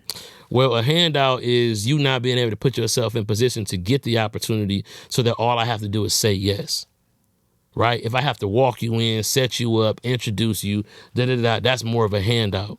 Right? Like, I just did a movie, all these big names in the movie, my name came up. It wasn't about hook me up. These niggas didn't really know me like that. Now they know me. We did the movie, all these niggas. But it wasn't like, it was like, oh yeah, let's look at his tapes. I got tape out. Right? I could be, nigga, we all like big booty bitches. Nigga, I could be looking at, nigga, I'm putting out videos of my stand-up. I'm putting my foot forward. Yes. Right? I'm there. Nigga, I came out to Hollywood and was homeless. Right? Sleeping on niggas' couches to be there. I was there. It was no excuse. Motherfuckers was looking at me crazy. You need to get a job. What are you doing? I had to do that. Right? The handout was, I could teach you how. That was like, oh man, I would love to be taught how. Once I learned how, I was like, okay, bet I could teach somebody else how. Man. I could teach you how. But you're not about to fuck up, come in my house and wipe your fucking mud on my couch. I'm not friendly like that. Like, nigga, I'm not stupid. I'm from Detroit, nigga. You gonna have to get it. The fuck I look like? You know what I'm saying? These niggas, nigga, go up to a nigga, tell a nigga, oh man, give me one of them keys of dope, please. It's like, nigga, what the fuck I look, you know what I'm saying? Like, nigga, it's the same shit. Nigga, this is my work. Right. You wanna come get down? That's cool. I'm not finna give you no work. Nigga, like, come on, man, respect me like you respect my man on them 24s. Right. You know what I'm saying? Like, you know, like flat out, respectfully.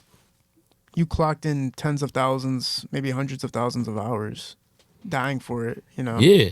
Hell yeah. For somebody who might have not even put in. Nigga, what? Looking lame. You understand me? Comedians, nigga, you don't have no money. I'm wearing free shirts. I used to wear free shirts. Nigga, give you a shirt. Hey, man, here, come take a picture with this shirt. Nigga, I'm rocking that shirt like it's gear.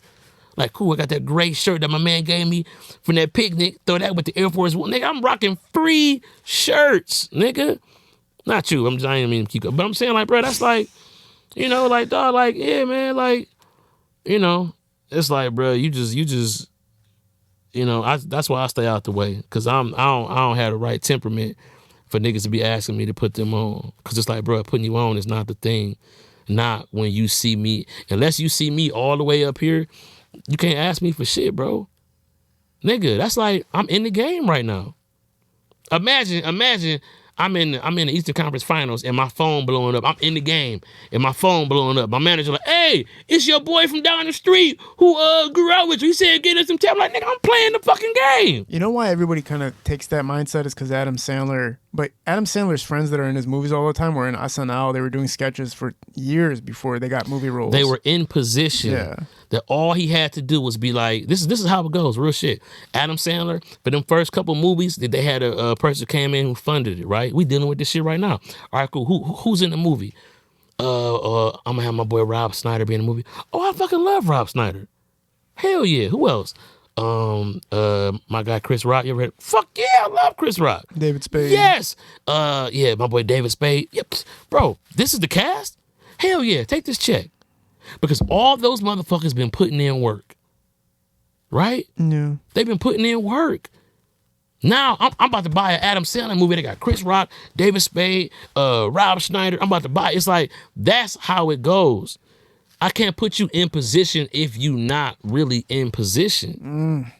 You feel what I'm saying? Have you ever seen it done? Have you ever seen, like, I lifted this dude up who had nothing figured out and he made it? Or, like, he did something with it?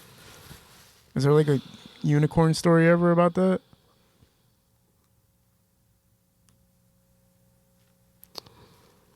No, like, I look at people like Donnie Comedy, right? Who, crazy story about Donnie Comedy. I went to Michigan State, and I go back to Michigan State to do a show. But at this time, he's at Michigan State. He's one of the guys opening up for me. I didn't know who he was. But he was, he was a young comic, not doing that well. He's just a young guy. So I go up there like, man, shout out to this nigga, man. Fat nigga. And they like, don't talk about him. I was like, nigga, I'm CP. I'm talking about where the fuck I want to. But I'm like, oh, shit. Like, this nigga has got the respect. I can only respect it because that's how I'm respected. So years later, I saw him out in Hollywood. He like, yo, can I get some time on stage?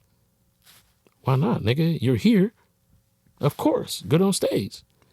Then it's like, oh, can you come back next week? I want to put you up and you host the first part of my show. The first couple comments, you host them while I, like, yeah. It's like, bro, like, pretty soon, can you come do the host? Nah, man, I'm doing this shit with the Lions today.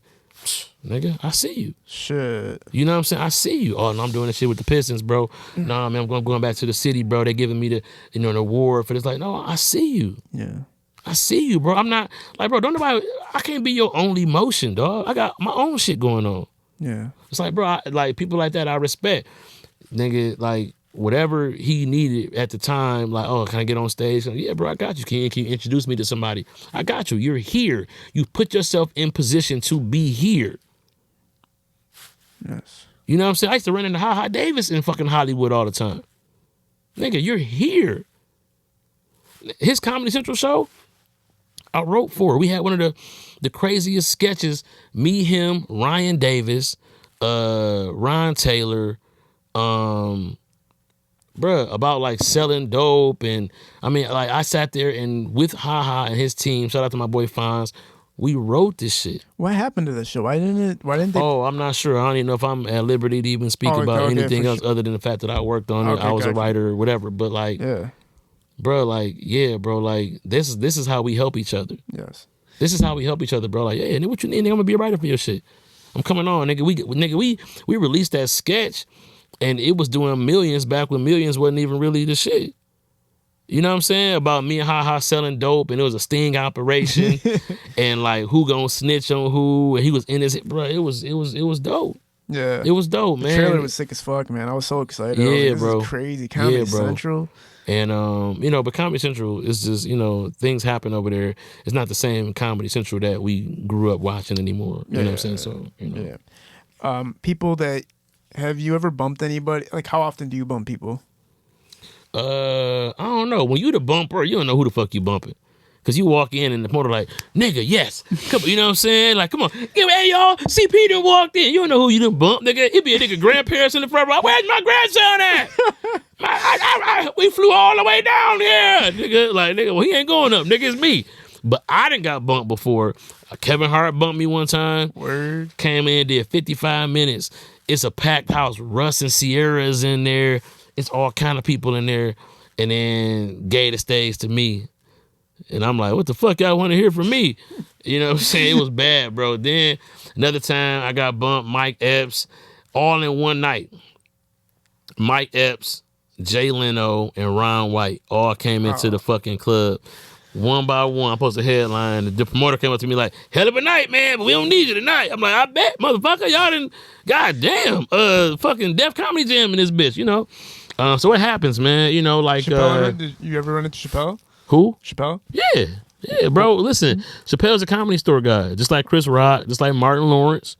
You know what I'm saying? Like, these guys are, to be a regular at the Comedy Store, I'm seeing Neil Brennan and, cats who I, like, quietly just look up to and admire, Ralph Barbosa.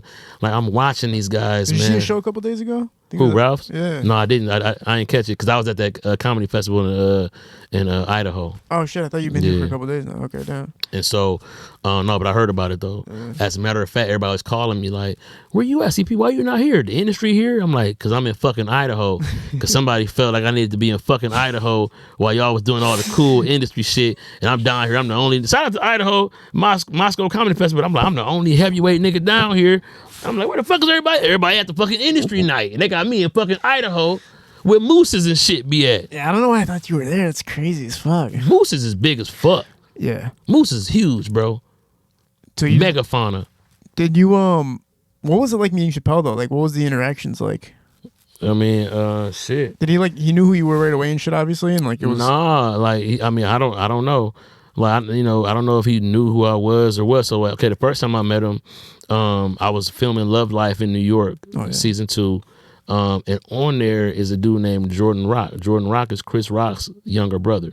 Oh. So me and Jordan are together with another comedian named Reg Thomas, and we go to this party that Dave Chappelle throws in New York every year. All comics, right? It's just the craziest shit. Like, I saw some wild shit, because he had like live performers. I think I might have signed an NDA, so I don't even know if I could say what the fuck was going on. It was some wild shit. But it was dope, though. You think you signed an NDA? I think I might have signed some just signing shit. papers like, all right, fuck it. Yeah, like, I don't know. I know I was in that bitch eating good. I was hiding them up. I don't know. Yeah. But, and we run into Dave. So, Jordan, who was Chris Rock's younger brother, he obviously grew up with fucking Dave Chappelle, like knowing Dave. Dave, what's going on? I thought you met my boy CP. This red something. Oh, what's up? And then he just lectured us real quick. He's like, man, the problem with the comedy game is that they trying to tell us what we can't say. And he's like, bro, I need y'all to be the next generation of niggas saying the shit that everybody is afraid to say, because that's where the comedy is. And I'm like, damn, he's like a fucking shepherd, bro. I don't know if you remember that. Whatever, that was dope. Fast forward, you run into him at the Comedy Store. You know what I'm saying? Just, like, Hollywood is very, so what? Oh, yeah, they go Tom Cruise over there. Oh, so what? Don't nobody want to give you that. Detroit, niggas be like, are you Tom Cruise? Bitch, it is Tom Cruise. You know what I'm saying? Like, you feel me? Like, that's how they gonna do it, Yeah. And so it's just, it's a different vibe. Like, like how I ran up on Gary Owen, I know better than that. Cause that's not the LA vibe, you know what I'm saying? But I fuck with Buddy, so whatever. But like, Dave is just cool, man. He's always holding court. I brought him up. This one show, it was dope, cause I was working with Sarah Mello, and so she was like, "Oh, Dave Chappelle just walked in, and I'm hosting." She's like, "I need you to bring him up." I'm like, "How you want me to bring him up?" He said, "You can bring him up however you want to bring him up, but he needs you to say that nobody can have their cameras." So they didn't take the cameras at that time. He said if he see one camera, he's leaving. Wow. And so I'm like, all right, bet. And I can say whatever I want to say, right? So peep this. So I do this set to bring Dave up, right? Because it's fucking Dave Chappelle, right? Yeah. So I'm like, man, I think like Bobby Lee had just came down. So I'm like, man, I'm up here working with Bobby Lee, man. That's crazy, man. Doing comedy, you get put in these positions where you get to work with your heroes, and then you in Hollywood and all these beautiful women is here, and that the people back home is not gonna believe the shit that we see on a regular. That's how I started it off. I'm like, you might get your dick sucked by the most beautiful woman you've ever seen, and that nobody is ever gonna believe that the one bitch from that one TV show was sucking your dick behind fucking CBS, because what the fuck? And so you like, your main thing you want to do is take your phone out and just kind of sneak a little video, because the homies ain't gonna believe you got a bitch like this getting down this crazy. And she look up and she see that camera and she stop. Now, what was more important? You getting your dick sucked, or you making sure that motherfuckers knew that you was getting your dick sucked? Man. And I said, at one point, you got to become a man and understand that your life is your life, right? And sometimes your experiences is just your fucking experience, and that's it. And if a motherfucker don't believe you, so fucking what? And I said, this next comedian coming to the stage, man, y'all probably not going to believe that y'all seeing this motherfucker, right? And he just coming up here to suck our dicks. You know what I'm saying? And if you take your phone out, he's gonna stop sucking our dicks. And it's like, do y'all want that? Like, Doc, I'm gonna be mad because y'all fucking up for me. Y'all fucking up for everybody. Don't take your fucking phone out, man. Keep your phone in your pocket and give it up for Dave Chappelle. They was like, ah! Right? He came up and dapped me up and shit. He just the coolest motherfucker. Cigarette, drink. You know what I'm saying? But you thought of that within a quarter of a second. Couple seconds, bro. Wow. Couple seconds. Like, bro, like, oh, nigga, I don't play when it comes to how great I could be in a moment. I think like having big moments, like this movie I just did, like it's about having big moments. Bro, some of my lines broke the whole set down. Like everybody's dying laughing because I'm not saying what's on the script, bro. Same thing happened on Love Life. Same thing happened on Detroiters. Even though Detroiters, I wrote my character, so it was like I never had to stay on. But bro, like the big moment, bro, like more and more I'm getting comfortable with having them moments. Like you ever watch a playoff or a Super Bowl and your favorite player on your favorite team just ain't got it that night? And you be like, fuck, man, we needed you. We needed you to be Halliburton tonight. You got 8 points. We needed you to be James Harden tonight. You got 9. You know, we needed you to, like, I don't like that. Like, when I need to be CP, I'm fucking gonna be. You just turned it on. Bro, like that. Yeah. And it's just about being a professional. But how articulate and, like, complex that way you presented him was. It's like most people can't even conceive to think about but that. that's what I mean by it's like, I don't care who doing what, bro. The skill set, the cream go rise to the top. Yeah. If you're gonna be the best, then I guess that just means I'm gonna be the best too. Yes. Like it's not about me or you. It's never me or you.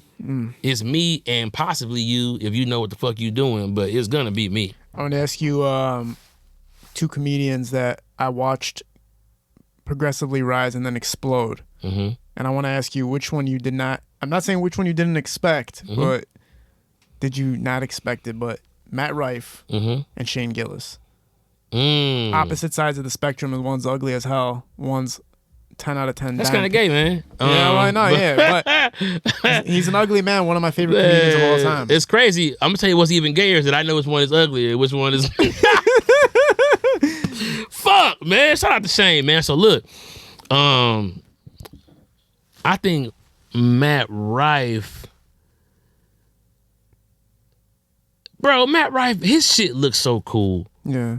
He got a fucking handset, like he working at T-Mobile up there, like, yeah, so what's up, ladies? Bottom line is, it'd be like a bunch of grannies and aunts in there fucking ready to fucking reverse their menopause to get on this nigga, right? Man. So that's cool. I think with Shane, so I was, in 2019, I did JFL, right? But I did JFL like a big boy, right? So not like, What's JFO? Oh, Just for Laughs is a festival in Montreal. It's the biggest comedy festival in the world. Oh, amazing, bro. Right. So in 2017, I went for Kevin Hart's LOL network and did one set. I was up there for like 2 days. Got a chance to taste some little festival. Wow. See Canada. Got the fuck out of there. They fly you in, fly you out. What you need. 2019, I'm heavy. Right. I'm killing the Comedy Store, and they have me come up to JFL for 16 days to do 25 shows, right? Now, listen to this lineup. It's me, Bobby Lee is hosting, Jim Jeffries, Jimmy Carr, Big J Okerson. No, wait, is it Big J Okerson? Or, yeah, Big J Okerson, Andrew Schultz. Wow. I think Bonnie McFarlane. And I mean, it's like these, like, you know, like Jim Jeffries and Jimmy Carr alone, international comedic superstars. Then you got Andrew Schultz, who is just like this is like he started his bubble. Bobby Lee is hosting, right, and I'm opening up. Like I'm first every night, 25 shows, right, and that's rough for me because I'm a headliner, right. But on this lineup, I'm fucking the lowest man on the totem pole, and so I just remember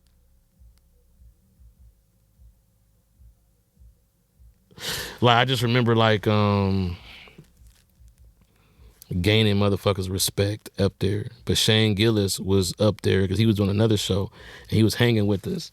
And Dan Soder was on there with us. And so everybody is consoling Shane because he just got put off of SNL for some comments that he made. Yeah, it got canceled. Yeah. And so what's dope is that you can't stop the inevitable. Mm-hmm. Like, dude, Shane is fucking hilarious and he has a style that can't be denied, and no press is bad press.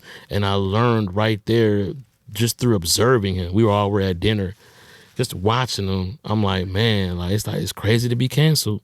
This is nuts. Then flip side, to watch him in spite of that, is like, bruh, that shit is like swimming to the bottom of the ocean with 100-pound weight on you and then coming back. Yeah. It's like, and so you asked me what was the biggest surprise. It's probably with Shane, because, you know, I didn't know what to expect. You know, a lot of motherfuckers got canceled. Louis C.K., people like that, bigger comedians, but Louis C.K. made a great comeback too, man. he did, but not as big as Shane. The hardest comeback that's not, I don't think he's never gonna come back to normal. But Chris D'Elia, like, they canceled his ass, and now it's like, so I didn't even know what happened. One day he was popping, and the next day he was like, ew, bitches was like, he's a creep. you can't go to his comments and see anything anymore. It's like, god damn, man. Yeah. Like, which that's everybody perspective. Yeah. But back to the note, Shane Gillis, fucking legend, one of my favorite comedians of all time. But it was interesting watching two different scopes of, like you said, when you watch Matt Rife, it's like watching a rock star. Like, what the fuck is this? And then, I agree, but I also think that like Matt Rife is doper than motherfuckers is give him credit for. Like, I mean, he's not nobody you need to be hating on. Like, Matt Rife is really dope, and he's been doing it for a long ass time, since he was very, very young. And what's dope about him is that he doesn't even have to get into how great he is to be dope yet. Like, they just loving him because they love him.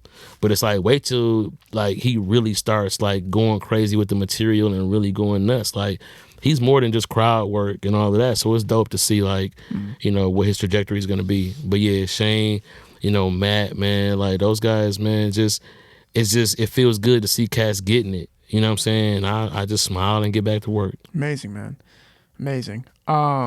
CP, man, the stories, I'm sure we could go endlessly. I know, man. I got so many fucking stories, bro.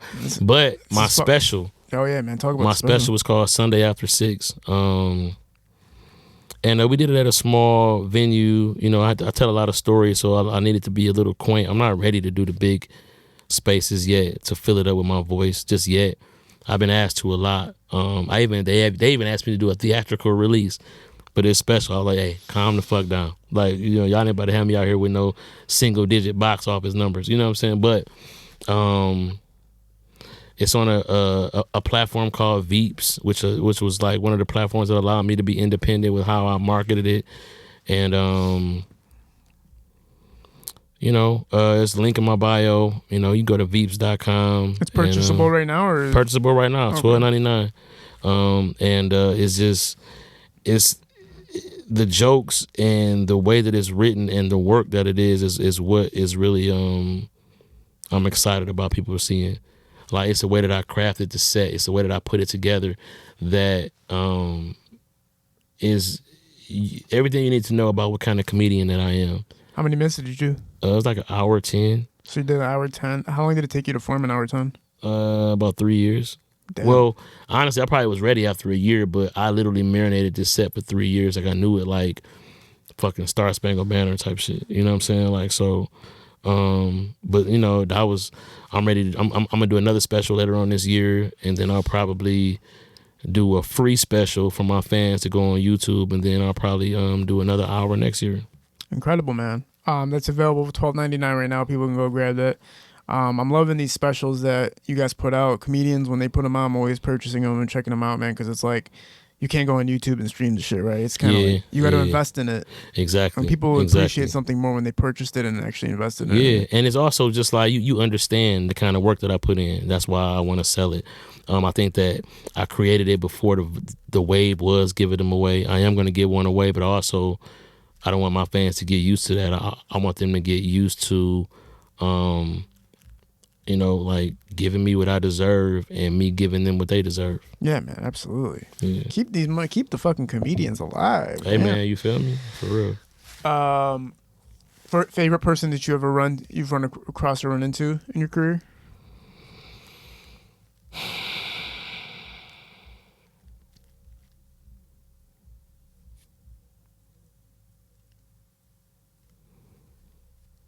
I didn't work with everybody, bro. Honestly, man. Like,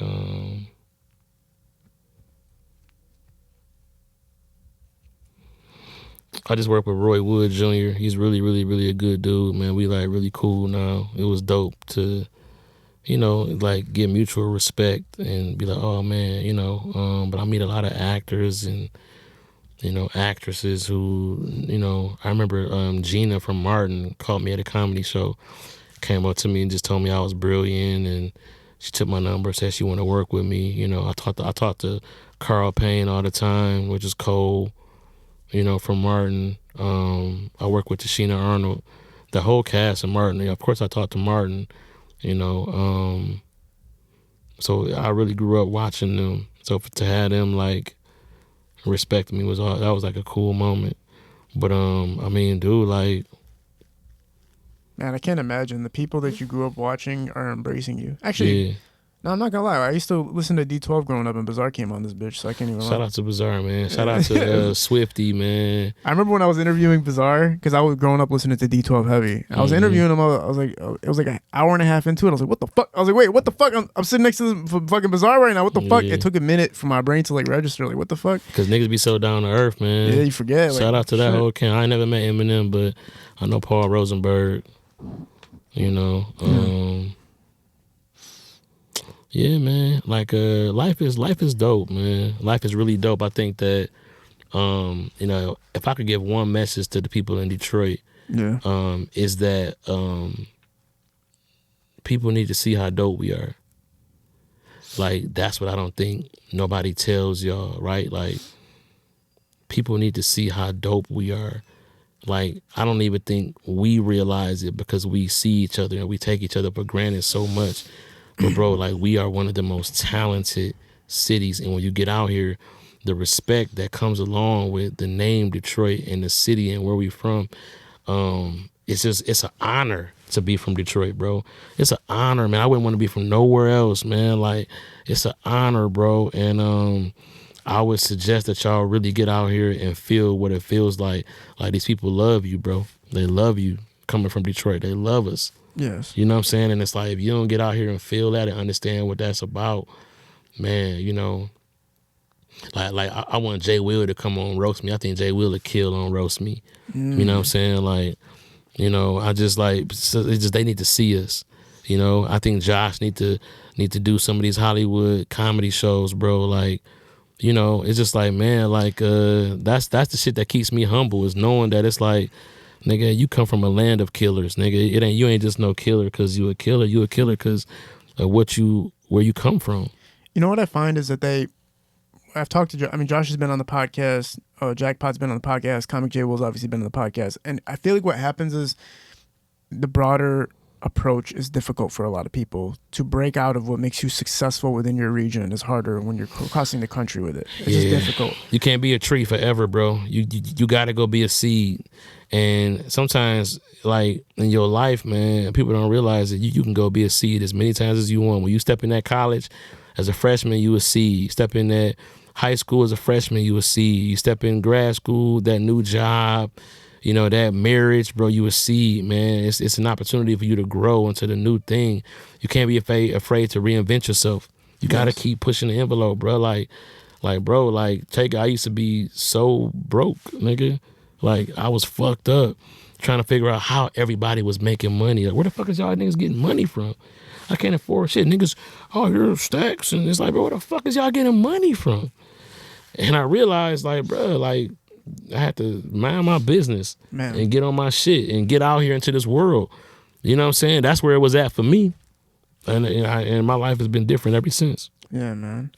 I'm going to shout out some of the upcoming cats, man. Melanie Hearns, Fago Red. Fago Red's a killer, man. Shout out to Fago, man. I think he ended up opening for my dog, Keon Pauly. He told me he had Fago. I was like, that's dope. Yeah, he said Fago ate his food. Fago, like, you funny motherfucker. Man, Blaine Hill, there's the cats from Hamtramck, like Blaine Hill and stuff like that, you know, they're... I'm not familiar. You said Blaine Hill? Yeah, Blaine Hill. They're doing things out there, too. And Shane Barrett. Okay. There's cats that have been on Conan, like intro Conan, but they're like in the Hamtramck area. They're just like circulating, trying to figure it out. Hamtramck is his own thing. I didn't even realize there's no Hamtramck. It's not even no I at the end. It's like ham tramp. What's up with that, man? Yeah, I don't know what the fuck they is got, up like, with the that. You ever been in the Independent? That's what they're called. Yeah, their comedy club out there. Yeah. A long time ago. Yeah, I think Ron Taylor had me out there. Yeah, they're trying to get it up. They got one mic here now. You know, I'm sure you're going to be working there a lot. Yeah, I'm supposed to be doing some stuff soon at one of these clubs around here, man. We gonna see. Yeah, you got I think what's the one that everybody goes to now? Punchline. Everybody going to Punchline. Detroit House of Comedy. House of Comedy. Yeah, bro. You know what I'm saying? So like, none of that was here when I was here, man. So I'm proud of the city, bro. That's 3 comedy clubs. Keep it going. For sure. Legendary. 4 for him. Tramp. Go ahead. Yeah, legendary having you on, man. Appreciate you doing this. Definitely gonna check out the special, man. Yeah. The way you articulate on stage and also punching the craziest fucking one-liners from time to time and tie stories together just to get people cracking up and dying. Even here when I'm sitting with you, because I've never seen you live yet, you're fucking like when you get up there, the room shakes, bro. Yeah. And that's like a sign of somebody whose energy is breaking not only just their voice but their energy. So it's appreciate you bringing that to the couch, man. It's exciting to see it, man, from my point of view, because I be watching like, damn, like, you know, I got a standing ovation the other night at the store. Yeah, it was crazy. I was like, wow. You know, Kenya Barris was in the room. He came up to me like, man, good shit. Yeah. I was like, what the fuck? Like, it's crazy, bro. You know, the way you talk here, how it shakes the room, it reminds me of like the first time I heard Chris Farley, where I was like, what the fuck? Oh, yeah. I was like, what the fuck's happening right now? Like, what the fuck? For me, it's like Will Ferrell. When I first heard Will Ferrell and how he got down in like old school, I was like, damn, this motherfucker going crazy. Matter of fact, he was funny in Austin Powers. Remember he fell off the cliff like, my leg is broke. That was Will Ferrell? I think it's okay if oh my God, I broke the other one. It smells like almonds. Like, bro. Oh my God. Yeah. I think I found a way out. No, I'm just burning. Yeah. Whoa. Yeah, bro. I almost nunchucked you. Like, man, Ma, meatloaf. You know what I'm saying? Like, come on, man. Like, oh my God. Yeah, were you in Buffed Up? Were you around that No, time? man. No. No. Shout out to Moolah and them, man. They asked me to be in it, and I told them I wanted some money. And next thing I know, that shit came out. Shit, man. You turned down Buffed Up? Yes, son? I did. I mean, you know, shit, I was, you know, yeah, man. I wish I didn't, man. Now that I look back, it's like, that's one of the biggest things, bro. Worrying. I was trying to position some money for myself and do some other shit, bro. But it's like you look back and it's like I didn't have shit to worry about. Everything was gonna be fine regardless. And I could have did some fun shit that would have been legendary for the city. But I was laser focused. Like, nigga, I need all the bread. Yeah, man. You know what I'm saying? Yeah. And be like that. Appreciate you again for doing this legendary talk, man. Gotta have you back on again in the future, man. Whenever you need to come back, let us know, man. Yes, sir. Comedian CP. Don't forget, special is out now. You can go get now. $13 ain't shit. Veeps.com. VEEPS.com. $12.99. Goddamn it, go grab it. I'm about to go fuck with my nigga Jay Will. He got his room tonight. For sure. Go get up and go talk some shit, man. We're at Parallel Sound Studio, Hollow Visual Shootings Productions. We're out. Peace.